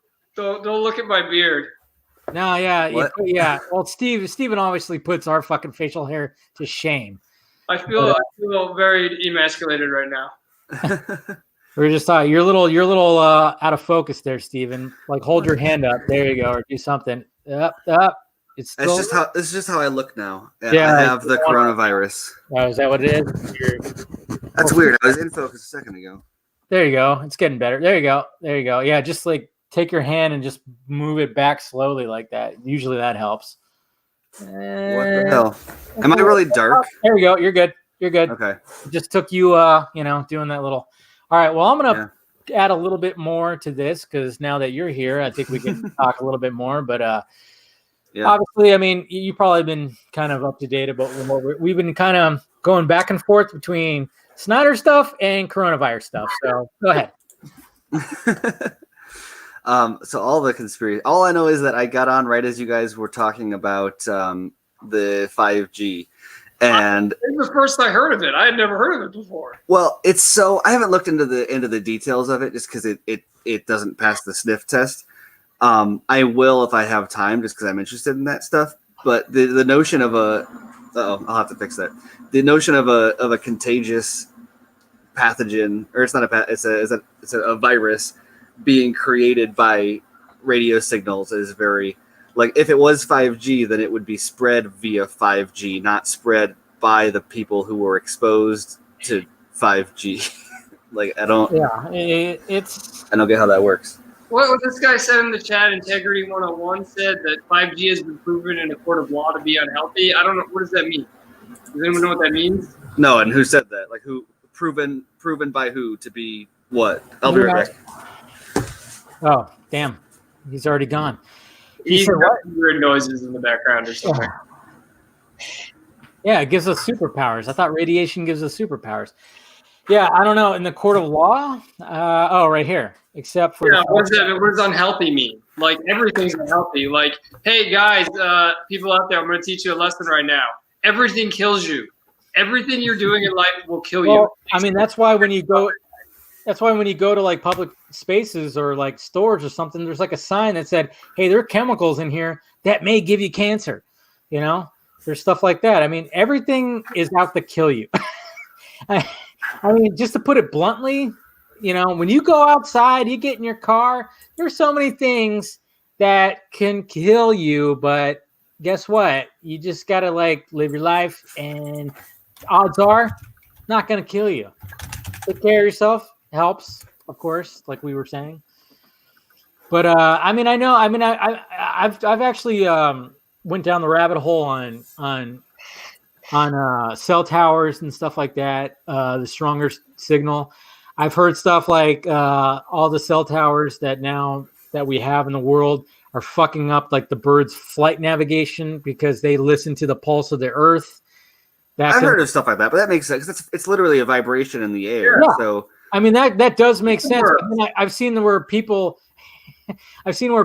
apparently are like allergic to it, where they have to literally put like tinfoil up on their windows to where they think they're allergic to it. Yeah, they haven't been able to prove that it's an actual physical reaction. Exactly. Isn't there a character like that in Better Call Saul? Right. That's Andy or what's his name? McKeon. Yeah.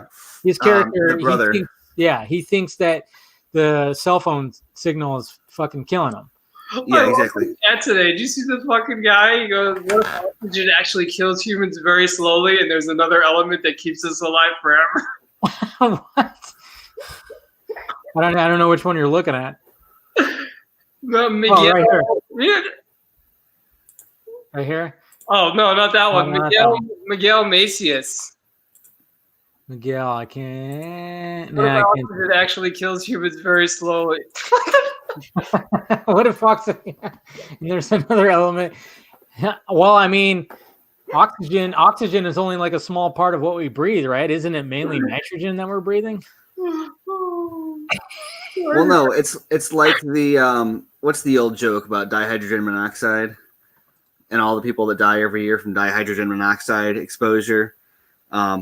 Excess amounts of it will kill you, and it's one of the most destructive forces on the planet and all that junk.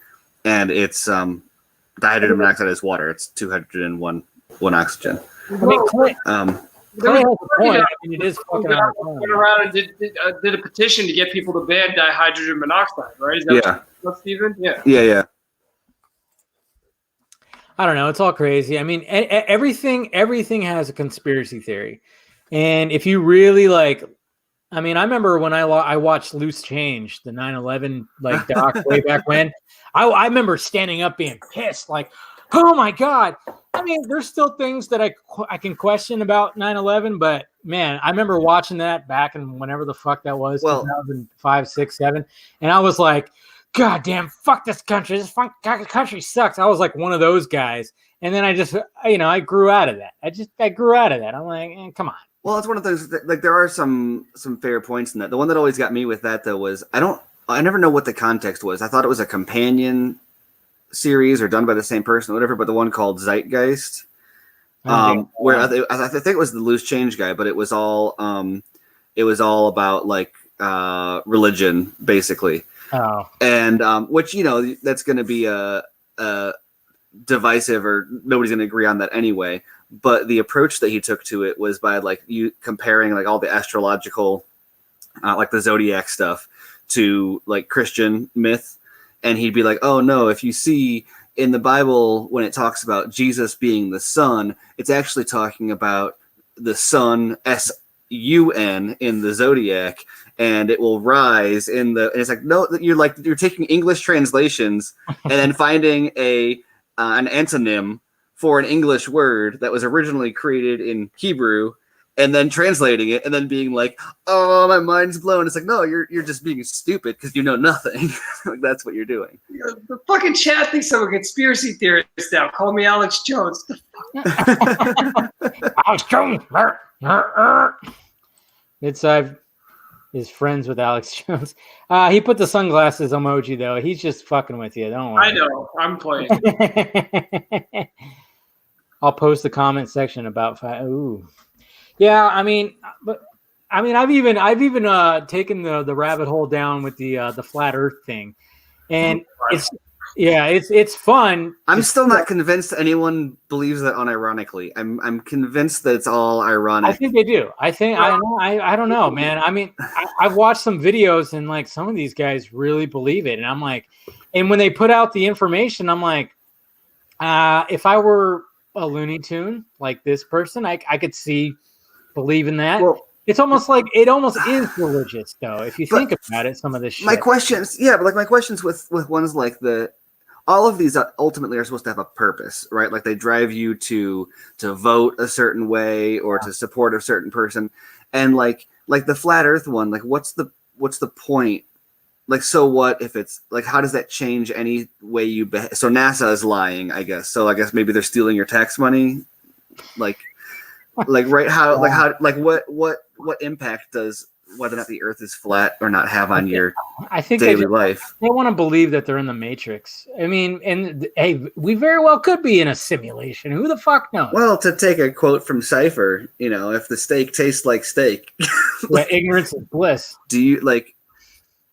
What are you going to do? You're going to be Neo and you're going to fight out? No, like you're experiencing something right now. Experience that instead of questioning whether or not That's why he says like, ignorance is bliss. Well, as he's chewing it, he's all, and after a while, he says something like that. Ignorance is bliss. What are you going to say, Justin? I don't know if we're in a simulation like Elon Musk thinks, but I'm convinced we are no longer the prime universe. I think we were the prime universe because everything was going well and everything was great. And then you know what happened? Kobe Bryant's helicopter hit that wall. Right? It hit a wall. Well, the mountain. Yeah. Right? It hit the mountain. No, it's like the end of the Truman Show. That was right. No, Kobe Bryant died. Tom Brady left the Patriots, and now he brought in Tom no Brady. longer the prime universe. In the prime universe, Kobe Bryant's alive. Tom Brady never played for any team but the Patriots, and there was no coronavirus. We're now a tangent universe. How do we get back there? Or it's Tiger King probably did it. I think you're missing the real. Oh my god! You see, the Tiger King guy got coronavirus. Joe Exotic has coronavirus in prison. Oh my god! Of course he does. Can somebody explain this show to me? Because I've never seen it. I had never heard of it, and then everyone was talking about it. Why does everyone always need to watch the hip new show, and why is it always something absolutely retarded? It is. I mean, it's just reality TV dressed up as a docuseries about a crazy character or a bunch of crazy characters. Like, it's enjoyable. I think that it's very memeable. I think is part of it. Memeable stuff catches on online. So many memes. Oh yeah. I mean, it's so Jared memeable. Leto dressed like the guy almost. Yeah. Put a Wayne Solo comment. Huh? Wayne Solo. That's a fair point. We probably should have known back then when we weren't in the Prime universe. That's fair. I mean, I've always Flash was too soon. He was supposed to go back to the right timeline, but they canceled the movie. It didn't happen. We are now in the Nightmare universe. Timeline. 100%. 100%. Yeah. See, I was always under the notion that when when the Mayans predicted 2012, Mayans. Yeah, that's when when 2012 was supposed to happen on December 21st. I always thought that was supposed to. Yeah, that was when the paradigm shift happened, and then all of a sudden people really started losing their minds and started going crazy with all this SJW shit and the way that it started slowly starting from 2012.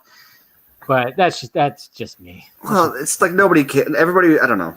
I can't sum it up. It's just it's infuriating the things that like I know you guys already talked about the coronavirus a whole bunch, but you watch any of the the press conferences, for example, that they do, and they'll say something really insightful about the data that they're using or the way that the testing works or what the distribution strategy is for ventilators.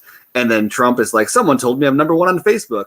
And you get done with the press conference and you're like, ooh, I'd love to see someone dig into some of these details more. And it's 100 articles on Trump isn't actually number one on Facebook. Obama has twice as many followers as he does. This is cool.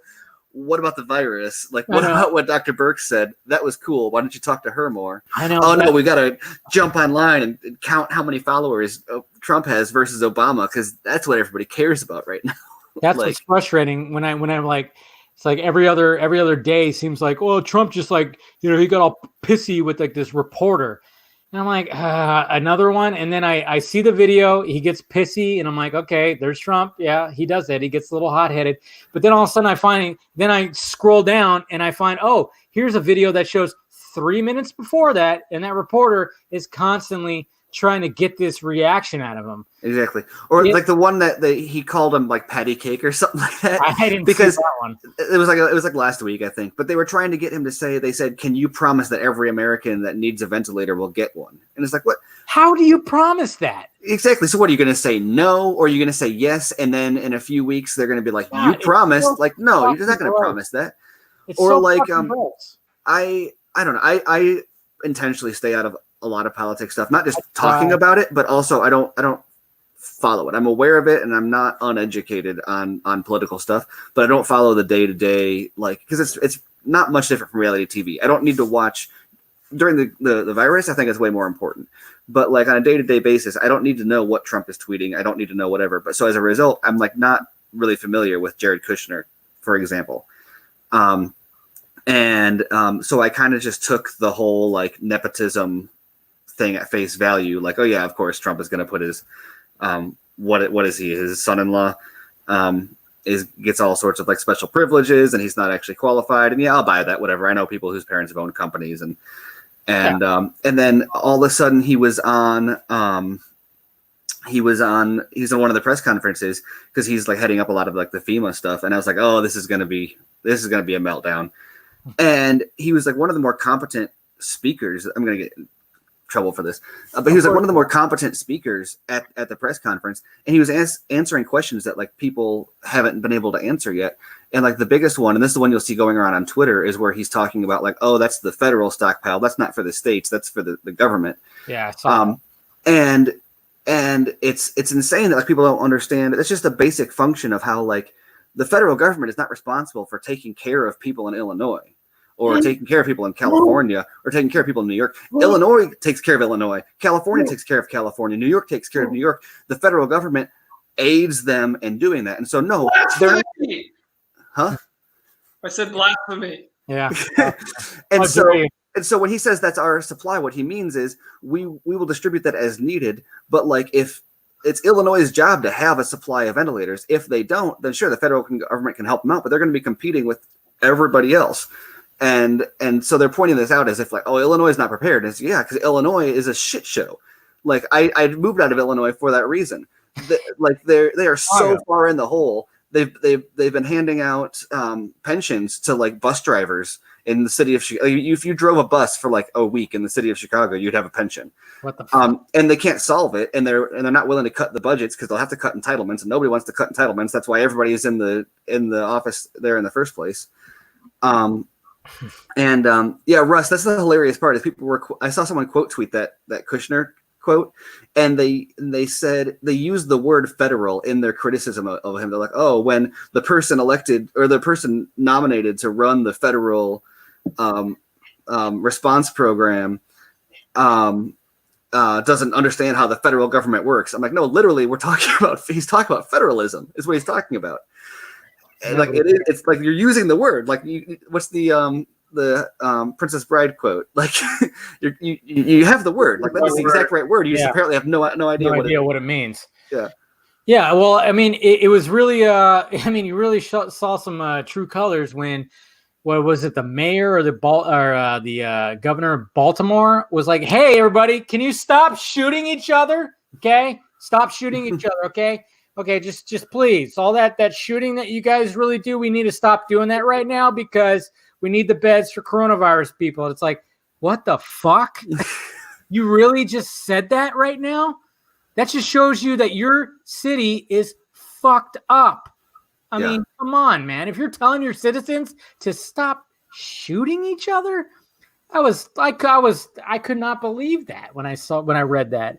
Well, in California, where it's like we're gonna make all the people stay inside except the 60,000 homeless people. Oh, I know that too. Yeah. And it seemed like Newsom and Garcetti or whatever, they were like, okay, we got to do something about this.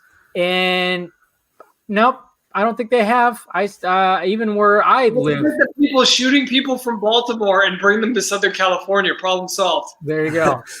I live in Iowa, and I think we're one of like 4 states that doesn't have a shelter-in-place order now. There's like few of them, and our everyone is pressuring the governor, Kim Reynolds, to issue shelter-in-place. And shelter in place means police enforced quarantine, aka it's martial law, right? Like if there is a difference, it's a semantic difference.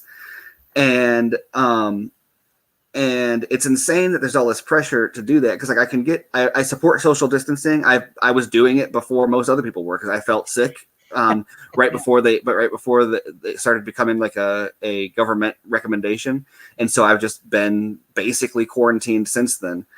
And so like I'm supportive of it in concept in many different ways, but people are like pushing my governor to issue a shelter in place or pushing Trump to issue a shelter in place. It's like there is no world in which people are constantly after Trump, for example, for like wanting to be a dictator. Of course. So he issues a national shelter. The Philippines says we'll shoot people that go outside. Yeah, really? Yeah, oh my God. Exactly. And so like maybe he should, but like first of all, that's a state decision, like per the Constitution. Like he would be overriding the states if he were to do that. So that's not really his place. But also if he does, that's everything that people have been telling him not to be for 3 years now. And also, I guess apparently the shelter in place is kind of bogus anyway, because like 80% of the workforce is considered essential workers, and so it's I'm still working. Yeah, exactly. And so it doesn't really. All it does is gives the police permission to be even more dicks than they already are. Disney World, damn it! What? Oh, you want to go to Disney World, huh? Yeah, I said all it does is take away Disney World. Hey, I saw you tweet about that when you were watching your Boy Meets World marathon. Which I'm on season 3 right now, like episode 6. Yeah. Oh, dude, I know that's where me and you like also fucking that's why I have Disney Plus. Is where Boy Meets World. So that's what I'm probably gonna watch it tonight. Throw Onward on there too. If nobody's seen Onward yet, go check that out. It's really good.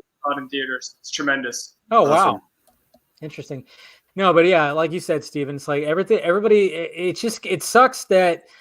Even with everything that's happening, you think that, I mean, and for the most part, a lot of people have been like, hey, we got to relax on the social justice bullshit and the constantly going after Trump bullshit. I mean, his approval rating went up. I've even heard like on podcasts and stuff where people are like, you know what? The way he's handling shit, it's you know what? He's doing he's doing a good job. Even my mom was like, my mom was like, you know what? I'm actually liking some of the stuff that he's been like doing and saying. I just hate his arrogance. I'm like, yeah, I get that, but that's who the fuck the guy is. Well, and you got to remember also that not defending Trump, but but you got to remember also like what he's coming from. He didn't sell policy to anybody. He sold "we're gonna win" to people. People good. The people that voted for him, and even a lot of people, even people that didn't vote for him, now what they want is for a leader that says we're gonna win, we're gonna be better, it's gonna be good, it's gonna be better, we're gonna be the best, and that means you got to have a swagger like that. And now, I think his swagger is like slimy as hell, and I get creeped out every time he starts like talking big, but that's what people. I don't know that it's a persona that he was elected to have. Right. I wish he would tone it down. So, but I get why it's there. That's what got him into office. Swagger is such a. It doesn't count as swag. It's not swag, but it's his version of. I don't like it either. I don't like that he's that way either. But it's almost insane to complain about water being wet every day. Like Trump is Trump. He's going to be that way, and every day you're complaining about it. It's the same way where I get annoyed at people who, to connect it back to Snyder, who flip out every time somebody tweets something negative about Snyder, or they tweet the same old negative stuff about him, and then they dogpile on him. It's like, yeah, no, I get tired of that too. Over and over again. This is what it is. That's the way it's going to be. I get that in my mentions all the time. We're like, oh, I'm so mad about this. I'm like, who the fuck cares? You know, I guess we know good news is that Joe Biden has apparently just apparated, and so we no longer need to worry about holding firm to our partisan opinions because the 2020 election is already over because there is no competitor to go against him. I'm not comfortable with that. I'm not comfortable with that because if all the Democratic nominees disappear, you know who's going to come riding in and go, well, it's my turn again. Hillary's going to be like, oh God, that's not going to work. That's going to be embarrassing. Yeah, I know. I think I've heard people talk about that where it's like, oh yeah, Hillary's going to just come in. But seriously, what was the last thing you've heard from Biden at all? Like I haven't seen it. Videos that went viral where he kept fucking up in interviews. Right, and then he got accused of rape, and then he just vanished. Like I haven't. He's a non-factor. There's supposed to be an election in 7 months. He will get demolished by Trump. Okay. I mean, Trump's old too. He's in his 70s, but he could still talk. Well, he can still debate.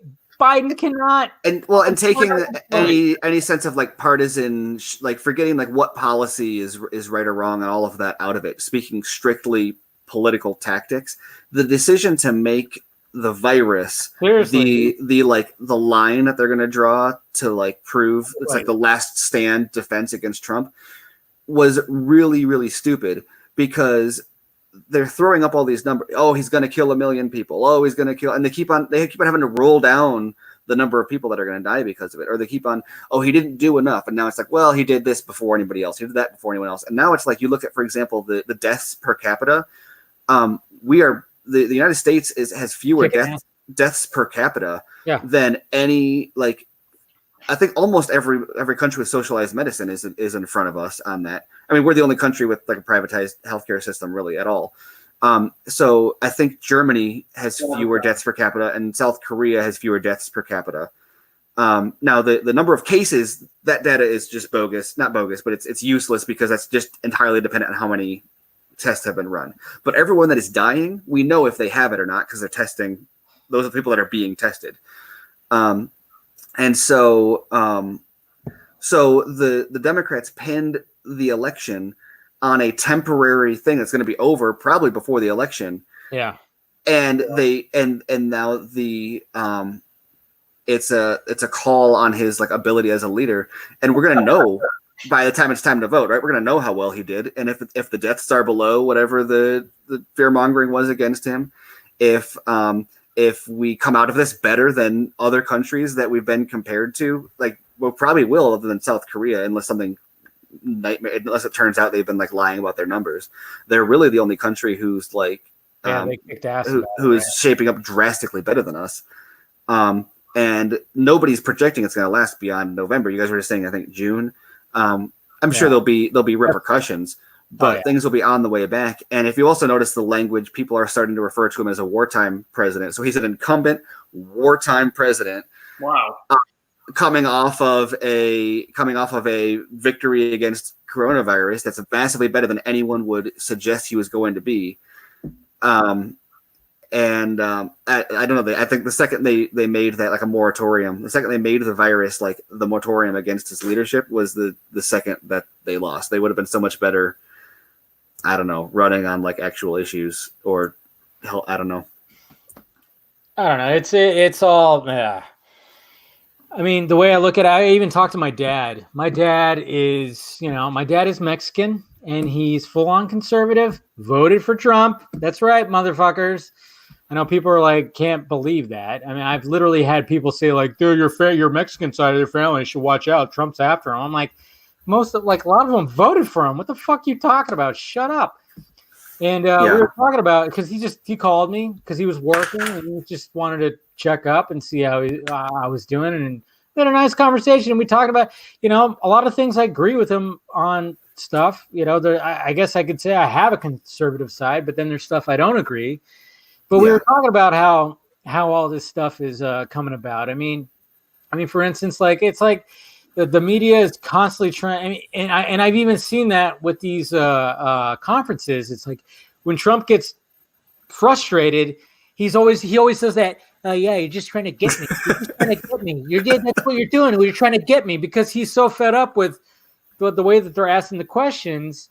And sometimes it's a little bit much because it's like, dude, like just answer and move on. But it almost seems like that. They're trying to get that good quote where he blows up and then that goes viral. I mean, let's face facts right now. I mean, all the news stations are getting big time ratings right now. They're loving all this shit. I mean, well, that's why he pointed that out, and then they were going after him for making a big deal out of the ratings. And he was like, what he was doing was pointing out why they're going after him because it's and so I don't know. It's frustrating as someone who didn't vote for him and is not generally a big fan of him. I do like most of what he's done with the virus. Yeah. A lot of people but it's really irritating to watch everyone like play into his hand every single time. And even in these ones that I'm complaining about the media mischaracterizing stuff and going around on Twitter or whatever I'm seeing, even that, despite the fact that I'm like, this is so stupid, it's also stupid because not only is it wrong, but it's also they are proving his point for him. They are actually furthering his case, and he did that intentionally. He picks those fights so that people blow it out of proportion because he knows that like Twitter is it's not a representative sample, and so he makes people on Twitter act like idiots, and all the people that aren't on Twitter are like, oh yeah, those guys are dumb, we're not gonna. Well, sometimes when he like misspells something in a tweet, I almost think that's on purpose. Like Kofevi, Kofevi was still Fifi or whatever. He knows that MSNBC and CNN are going to do a whole day about it. Yeah. I mean, you almost think like, is he doing it? I mean, I personally know, I don't think he's actually doing the tweeting. I think he has people that's doing it. It doesn't seem like it's because sometimes, when they refer to him as the third person and shit like that, I don't know. I don't think he's actually doing the tweeting. I think he has people for it. But I almost think like when he, those little fuck ups, sometimes it's like he's doing it on purpose because he knows that the fucking media is going to go to town on it. Yeah, exactly. When he's in the fucking news for a day. Like straight. I don't think it's on purpose. I just think he doesn't care because if he fucks up, he knows they're gonna react, and he just knows how to respond to it. He knows what he's doing. It's just. And I said this like when. Yeah, I don't know if I'd say it's calculated, but it is considered. It is a margin of error he's comfortable with. Yeah. I think he just doesn't fucking care. I mean, shit. A lot of people immediately made Kafifi shirts and they sold out. So it's like, yeah, capitalism always wins. But I even said that with the election, before he got elected. I kept on like bitching on Twitter. I'm like, if you guys don't want Trump to win, stop fucking talking about him. Yeah. You guys talk about him nonstop and he's gonna win. And then sure enough, he fucking won because you guys cannot fucking stop talking about it. It's just like with anything. Well, like Midside was saying with the is with the Snyder Cut fans a minute ago. Look up the rules of the internet. What is it? Rule number 1, rule number 2 is don't feed the trolls. Yeah, like that's a real thing that we've had to learn for a reason. Yeah, I mean, there's a troll going on right now in the chat that we're not acknowledging because. Oh yeah, there's this fucking guy right here. Yeah, Yeah. Like someone's wasting their Friday night, like spamming our chat. Like, Yeah. like what a loser. There's a time to start trolling people. It's now. We're all locked inside. Like I get that. Like. Yeah, exactly. But like no, like he's dedicating like his night to like I don't know, copy pasting that into like is he getting enjoyment out of us talking as he does that? Like does he really have nothing better to do? I don't know. I've been ignoring because I don't care. No. It's This just is funny. not LSU. This is not LSU. I was like, that's not an LSU hat. That is Right? not an LSU hat, just to be clear. I'm very mad at LSU right now. Sorry, just had to clarify that. No, but like that's the reason he won it all, and it was obvious in the Republican Exactly what it is. Is the reason he won the Republican debates. He was like not doing super well in the polls initially, and then he just started saying stuff, and people wouldn't stop talking about him. The amount of news coverage he got from saying stupid stuff, and it wasn't that everybody even agreed with him. It was just that people didn't even know who else was running because they didn't get the kind of coverage that he got. And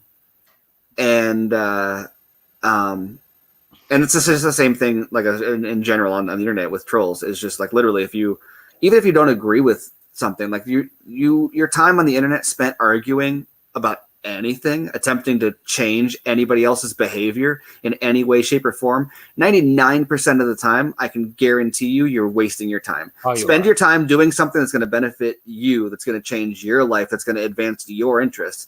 Spending your time trying to change somebody else's mind or make somebody else behave differently, you are spending every ounce of your energy in the wrong place. And you know what? The people that are trying to get you to waste your energy on them, their energy is wasted. You validate their use of their energy to troll you by spending your energy in response to it. Let them throw their energy to a black hole. You be the one that go into something productive.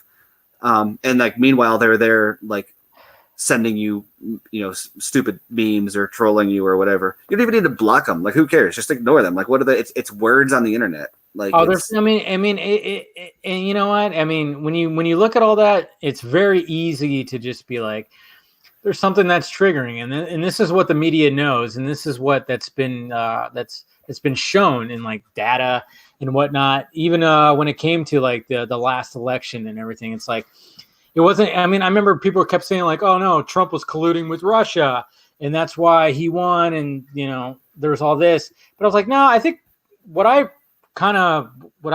was listening to various experts and everybody talking about it, Russia was just kind of just stirring up emotions on both sides, because that's what gets you that's what gets you the clicks. That's what gets you people. That's what gets people tuning into to media is negative shit. Yeah, they're not interested. They're not interested in a particular person being in charge. They're interested in everybody fighting over who's in charge. Exactly. Yeah, and everybody's playing into it. Like, yeah, everybody plays into it. Negative. When negative news is just what's going to get the most clicks, and that's why media always goes for that. I mean, it sucks that that's the case, because I mean, there's times too. I mean, even like the other night, somebody somebody made a mention that about me, that that I just used the Snyder Cut movement to parlay my fucking career on YouTube, and I'm repetitive and blah blah blah. And I engaged just by saying like, what happened? What am I doing? What? And then I remember who the guy was, and then he said like the interactions that we had. I'm like, well, you've been banned on Twitter more than once. You're calling me toxic, yet you're the one that's been banned. And I just kind of wanted to like get the mindset. I didn't like engage where I wanted to go on like this whole on back and forth for fucking the whole night. I just asked him, I was like, what's the mindset that you have? Do you internalize anytime that you get banned for like fucking with people? And then of course there was excuse after excuse of why he got banned. Dave, how hard did you fight against the trolls that were criticizing Snyder? Did you get banned by going out and cussing them out? If not, you're not a true something or other. Like, It's You like, know what? You guys can all be the truest fan. I'm not out here trying to be the number one fan at anything. Anyone that's like worried that I'm like gunning for a top spot at anything or trying to get clout for anything, I don't care. You're the top fan. You're a bigger fan than me. Congratulations. Good job. I'm gonna keep on enjoying what I'm enjoying and doing what I'm doing. You go be the biggest fan and have fun and whatever that stop being a part-time. Whatever that got you. Well, there's an irony to what you're saying, Stephen. Not what you're saying, but what you're pointing out about them is they're claiming to be big Snyder fans, but then they've clearly never read the Fountainhead to know how they're acting like second-handers. And what I mean by that is you just described that you enjoy Snyder's work for itself and what the value it brings to your life and what you do in a productive way to support and celebrate that, whereas their version of being a number one fan is how they respond to other people. Mm-hmm. Yeah, other people have nothing to do with my anything. Right. Yeah. But do you see how that's ironic? Because they're saying, oh, yeah. But obviously he's very influenced by the Fountainhead and they're missing the whole thing. Mm-hmm. And that's what I take away from it is like they hang themselves and it's just, it's not worth it. Yeah, exactly. Well, it requires no effort from my part. Like why, like, I every ounce of effort that I could spend doing one thing or another thing, it's like, okay, I could spend it arguing with trolls, or I could spend it like doing literally anything else. Yeah. Literally anything. I could take a nap and it's a better use of my time. Like you went to taking a nap? All right. I mean, I would have said I can jerk off and it'd be a better use of my time, but all right. Well, that goes without saying. I'm just right. Yeah. That is a better time. No, I mean, like, there's something. I mean, like before a couple of years ago, I'd be engaging like crazy, and I would just get upset and just waste my time, hours of time, just like going back and forth. And sometimes it's still hard to not do that. I mean, Justin, yesterday that there was that one guy that called you a beta, and you engaged with him a little bit, but it didn't go that far. You just I also was taking him on, that, right? I was just throwing out a little bit of crumbs to see what he would do. Sometimes that's what I did with like the recent one that I did. I was like, I just wanted to ask. I just wanted to get his perspective of like, okay, you've been banned more than once. You're calling me toxic and people I associate with toxic. Why is it that we have not been banned, but you have? I mean, do you internalize what's going on? And then, of course, it was just excuse after excuse after excuse. And I went, okay, you haven't learned anything since like the first time I've engaged with you. Because I remember who this guy was, who I engaged with like a couple of years ago. And that's why he was like, and then he goes, yeah, you attacked me. And I'm like, but you literally underneath somebody else's post who said, I'm going to be on their podcast, basically just shit all over me. I'm like, isn't that an attack too? Right. Like, what exactly? But also, like, how big is their following, and who's engaging with their tweets, and who is what they're saying actually resonating with? If there's one person and like nobody cares about what they're saying, then why spend time? Or if they've got 20 retweets and it's from the same 20 people who are just jerking off over the same stuff all the time anyway, like. Why? why put any effort into addressing that? Well, and I'm going to go even more fundamental than you're going, Stephen, than that. It's even an issue of how happy and satisfied are they with their own lives. And ultimately, that's what I take away is if you hold certain positions and you act certain ways, there's no way you're happy with yourself. I mean, the best metaphor I can use for that is the AV Club comment sections anytime they post an article about Snyder. I mean, those are the worst. Like, they act like he's a Nazi. They act like he kills people. Like, it's the worst of the worst. And, Dave, I was like you back in the day where I was out there battling all the time, and it culminated for me in Man of Steel. Because and I love telling this story because ironically back before any of these people were even around. Yeah, the current day trolls. Yeah. Correct. That's one of the reasons I love telling the story. But I had been dealing with years for, with the sucker punch thing and Anita Sarkeesian and talking about misunderstanding it like we did at the top of this stream. The same thing with Man of Steel. I would see Man of Steel and I would go, holy shit, this movie's amazing. And it has all these wonderful things about individualism versus fascism and collectivism and all these amazing things. And, it's about the Man of Steel and what it means to be a man and choose to live and choose where you live and all of these amazing things. And then I'd go online and people would be like, this is the worst fucking movie I've ever seen. And I'd argue with them because I'm trying to figure out where they're coming from. Then I would go back and see Man of Steel again and be like, that's not what they were talking about at all. But then I'd argue with them again and read them again, and I'd be like, wait, they're talking, that's not even the same movie I saw. And I kept getting in this cycle of watching it and then hearing them talk about a different movie. And then eventually I just had to reconcile with myself that they are watching a different movie because they're living in a different quote unquote reality. Not that I think there's more than one reality, but they're approaching the world differently. And I have to just, well, what's it? Scott Adams calls that two movies, different screen, or two movies on the same screen. I say that all the time. I say that all the time. I'm like, people are watching two different movies all the time. Yeah. Like when it comes to political. In this case, literally. Yeah. Well, figuratively, in a literal sense. A lot of things. I mean, when I see like the way that people react to how Trump's handling this thing, I see again two different movies. I mean, I see people who are like thinking that he's like handling it 100% perfectly, and then I see people who are like, he's just horrible. He's killing American citizens. He's killing people. And then I'm sitting here kind of going, no, I mean, he didn't handle it like the best at first, but he's handling good now. And what the fuck are you people thinking over here on the left? Jesus Christ. Just, I don't know. Well, I think what's funniest about it is I think that, I assume probably for the three of us are probably pretty in line with this, is that I feel like he's doing way more of what they would want him to do with the social distancing and encouraging quarantines and shutting down the economy and all that. But getting criticized for it when like we're defending him in a lot of senses, even though like we would prefer he didn't do any of that stuff. Like we want him to be doing what they're accusing him of doing. Or I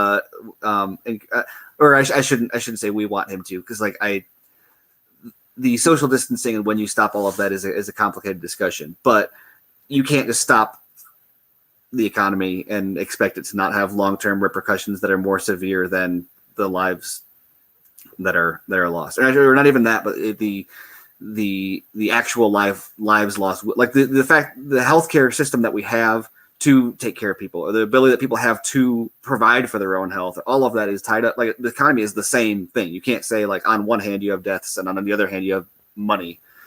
It's like literally our infrastructure and our economy is what gives us a supply chain and a health system by which we battle this. Like you can't just say, in order to battle this, we're going to stop the economy. So then you're also stopping battling it just down the road once the funds run out or the whatever. So let's face it, a lot of people like the biggest the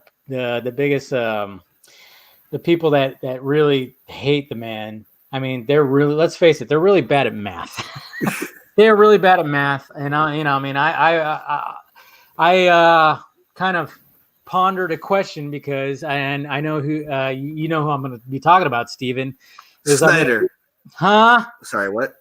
No, there was this a certain blogger who was like, apparently that he basically took the population and took a percentage of the population, not considering that the people affected would be way less, and then take the 0.1 percentage or 1. Yeah. Yeah, you know what I'm talking about.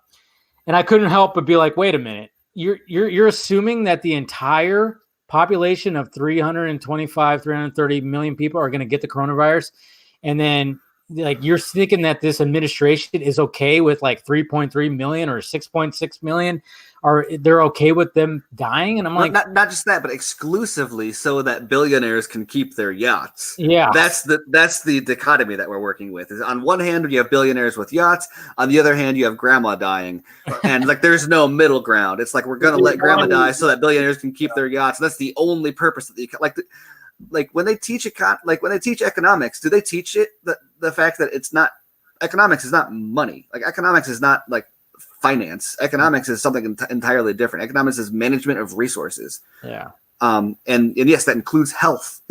Yeah. So, Stephen, I'm going to build on what you said, and I'm going to do it to razz the chat a little bit here. The metaphor I'm about to use is the solution they're advocating really reminds me of Atlas Shrugged.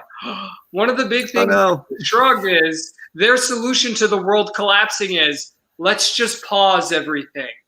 It's making sure nobody can lose their job. Everyone keeps the same salary. If we all just pause and get a chance to catch up, everything's going to recover and we can restart and everything will be okay. Life is motion. Yeah. What is death? Death is the opposite of life. Death is the lack of motion. The second you stop moving, you die. So our solution to keeping the country alive is to stop it? It makes no sense. Yeah. We're trying to keep the country alive by stopping the virus, and then we say we're going to keep the country alive by stopping it. We're killing ourselves in a different way by trying to keep ourselves alive in another way. Okay. Interesting. Yeah. Sorry, I want full objectivist there. No. I totally agree with that, because I'm wondering when we get out of this thing, I mean, we're going to have there's a whole new way of life right now. I mean, being the big movie lover that I am, I'm worried about movie theaters and the movie theater experience. I mean, how are movie theaters going to, when they talk about when all these movies keep getting postponed and like you got some, they're just going to postpone it to July. I'm like, is that enough time? Or people are not going to be comfortable enough to go out to movie theater. I will be. No, but there's more going on there. There's more going on there that meets the eye too, though. Like, for example, Wonder Woman going to August was not a move to get Wonder Woman to August. It was a move to get Malignant out of office or out of August without letting people know that they're really terrified of how Malignant is shaping up. Wow. And now what's going to happen is eventually Wonder Woman will be delayed again, and it'll be pushed back, and it'll be like, oh, we were trying to be optimistic with that. It's like, no, what happened was you needed to delay Malignant, but in order to hide that, you just bumped it up by putting Wonder Woman in there, and you know you're going to move Wonder Woman again anyway. Because like Malignant is testing bad. Yeah, it's got the dude's got like a sentient like half.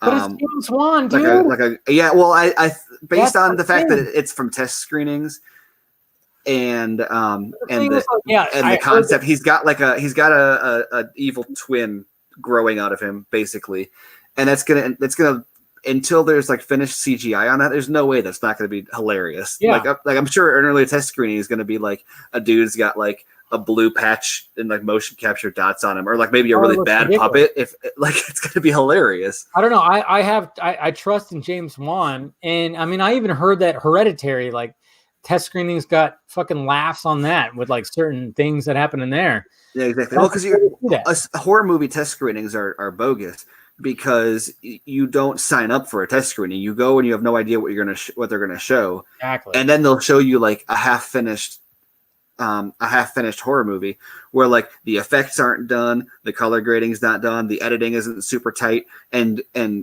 horror movies depend so much on creating that atmosphere, and so the notion of like expecting anyone who's not educated in what they're actually looking at to enjoy that, especially when it's not like people who are going to sign up to buy a ticket anyway, like you're testing this for an audience who has no intention of seeing it even when it's perfectly polished. Like, I don't understand that. Like, I think we all agree it's gone too far to the other side.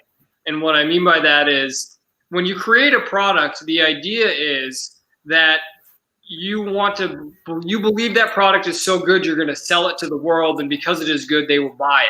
Now, and this isn't just in the movie industry, this is across American capitalism, right? And it's not capitalism that's to blame, it's the culture we've developed. Is the idea of we create products that will sell to the greatest amount of people. So we do it backwards. We say what will appeal to the people, sell it to them, not, what do I think would be a good product and people should want and need, and I'm going to make the best possible product. And that's really killing art. I mean, what you're just talking about with a movie. Yeah. The movie's not even fucking done and you're showing it to people to ask for changes? No. Yeah, exactly. Well, and not only to show it to people that ask for changes, but showing it to people who will never see it anyway, to get feedback from them. And the executives are going to take that feedback seriously. Right. And pandering. Yeah, I hate it. I mean, I'm it's just bad market research. yeah. When Rob Zombie was on Joe Rogan's podcast, I don't know if any of you guys saw that. He talked about like the shit that he went through with the Halloween movies. I mean, you're talking about trying to reboot a franchise. And I mean, it was like hell. Like test screenings, he fucking hated it. He fucking hated a lot of that stuff where like these execs just come down with like the most asinine fucking notes. Like, what the fuck you want? You really, what the fuck? I mean, we've heard that from other filmmakers. I mean, Kevin Smith talked about that when he wrote the Superman movie, like where John Peters was like, what if he's not in the suit and he doesn't fly? It's like, what? You don't want exactly. Or that was in someone mentioned that in the Corridor Crew video recently. Their videos are awesome. But yeah, they were talking about the exec or the exec notes said that. And I think I'm pretty convinced that's what happened with Justice League after Snyder left. Was there was basically no longer anyone in the room pushing back against that type of note, and so basically, and that's part of why so many stupid changes were happening so late in production was because there was nobody to say, A, that's stupid, B, it's too late, and so as a result, they're implementing stupid, costly, complicated changes way too late in production, because the only people that were left were yes men. And I think that worked out fortunately because as a result, now there's like a pushback against that. But imagine if they had replaced him with like a competent director who would push back and they had turned out a mediocre product instead of a laughable product. There wouldn't be a Snyder Cut movement.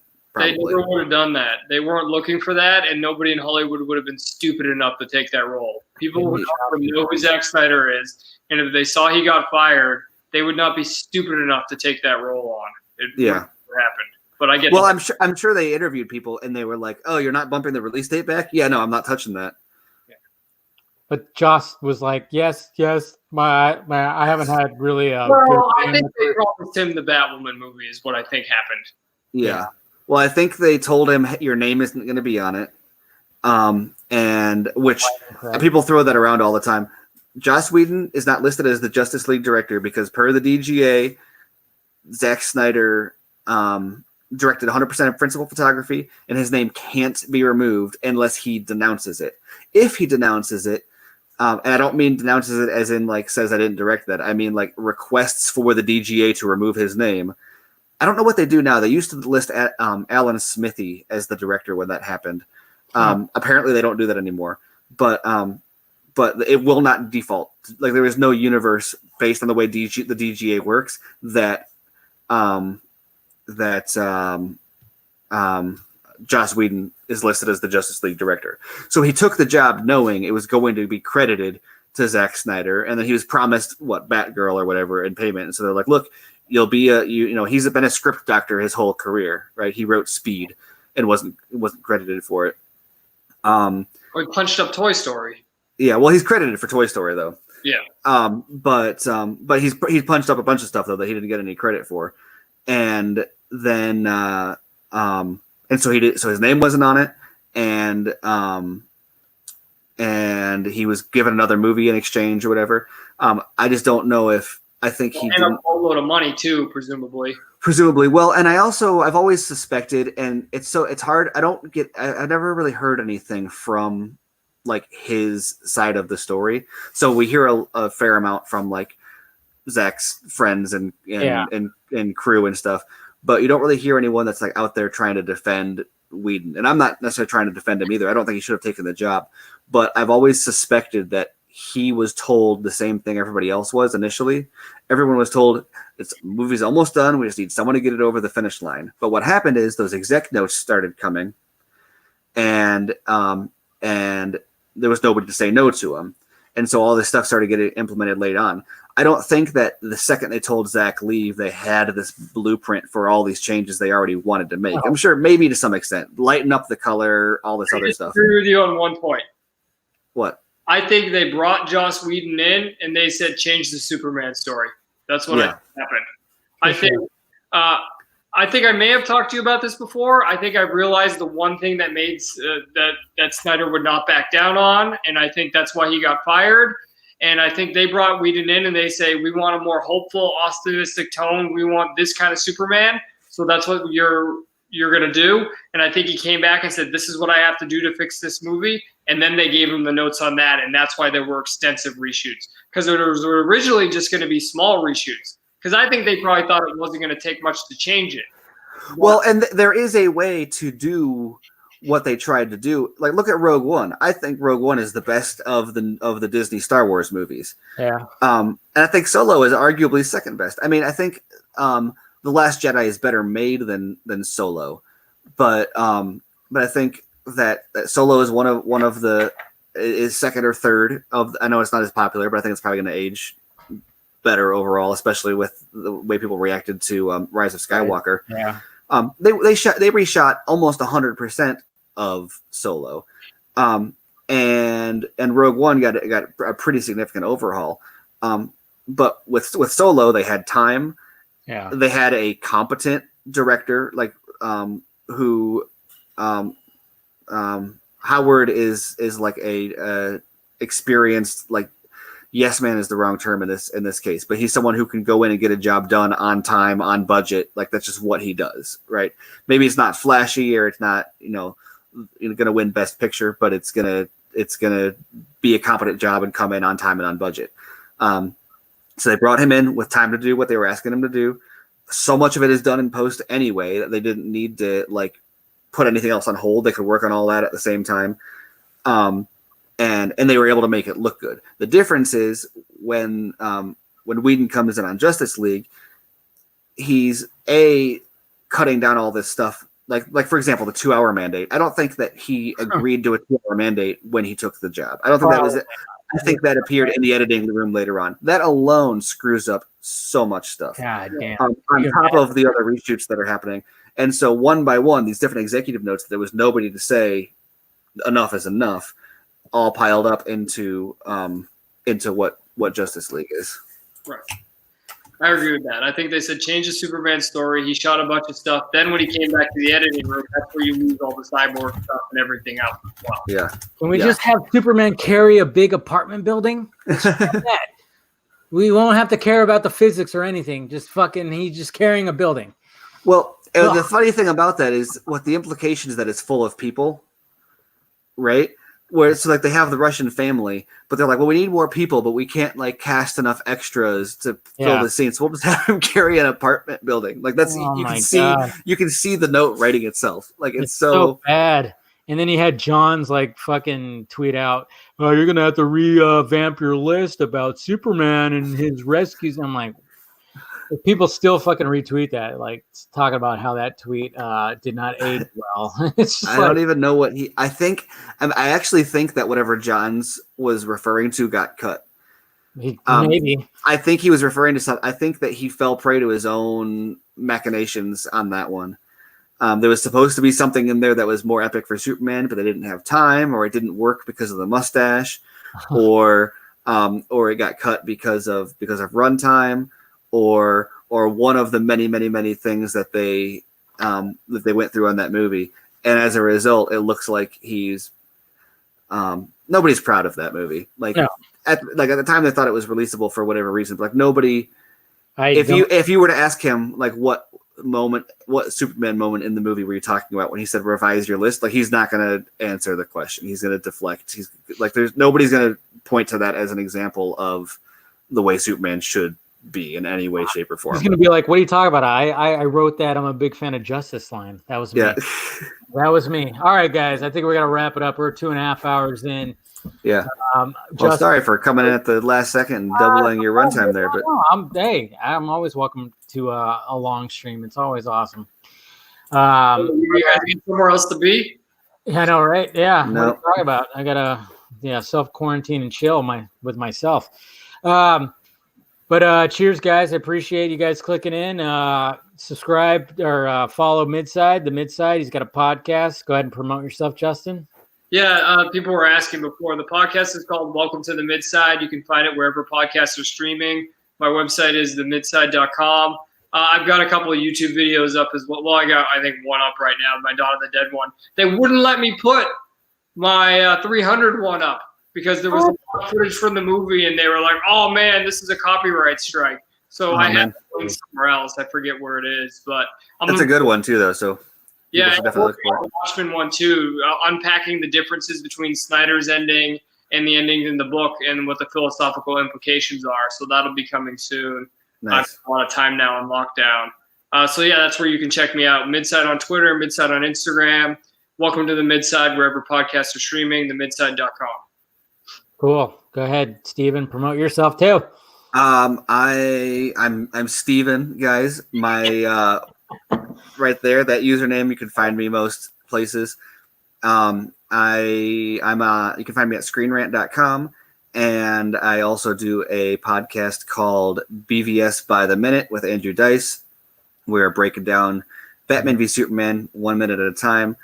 And that's super fun. Actually, my favorite part about that so far is that we recorded the last a couple weeks ago, and we stopped at the end of the Must There Be a Superman montage, and then so this week we got to publish that Phone Call to Martha episode, which is exactly the minute Snyder skipped when he did his director's commentary.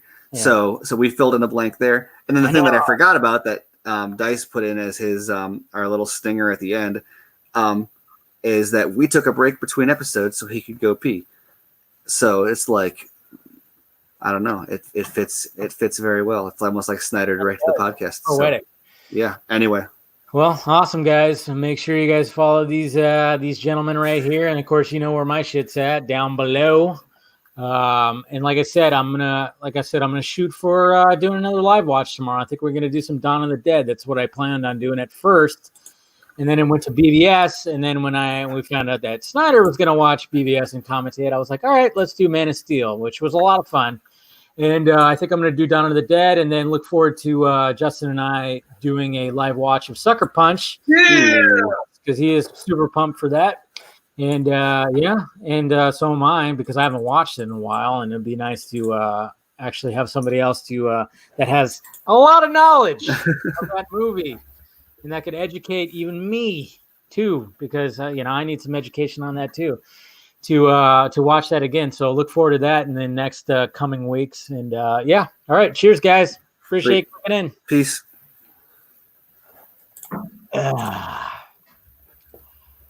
See ya.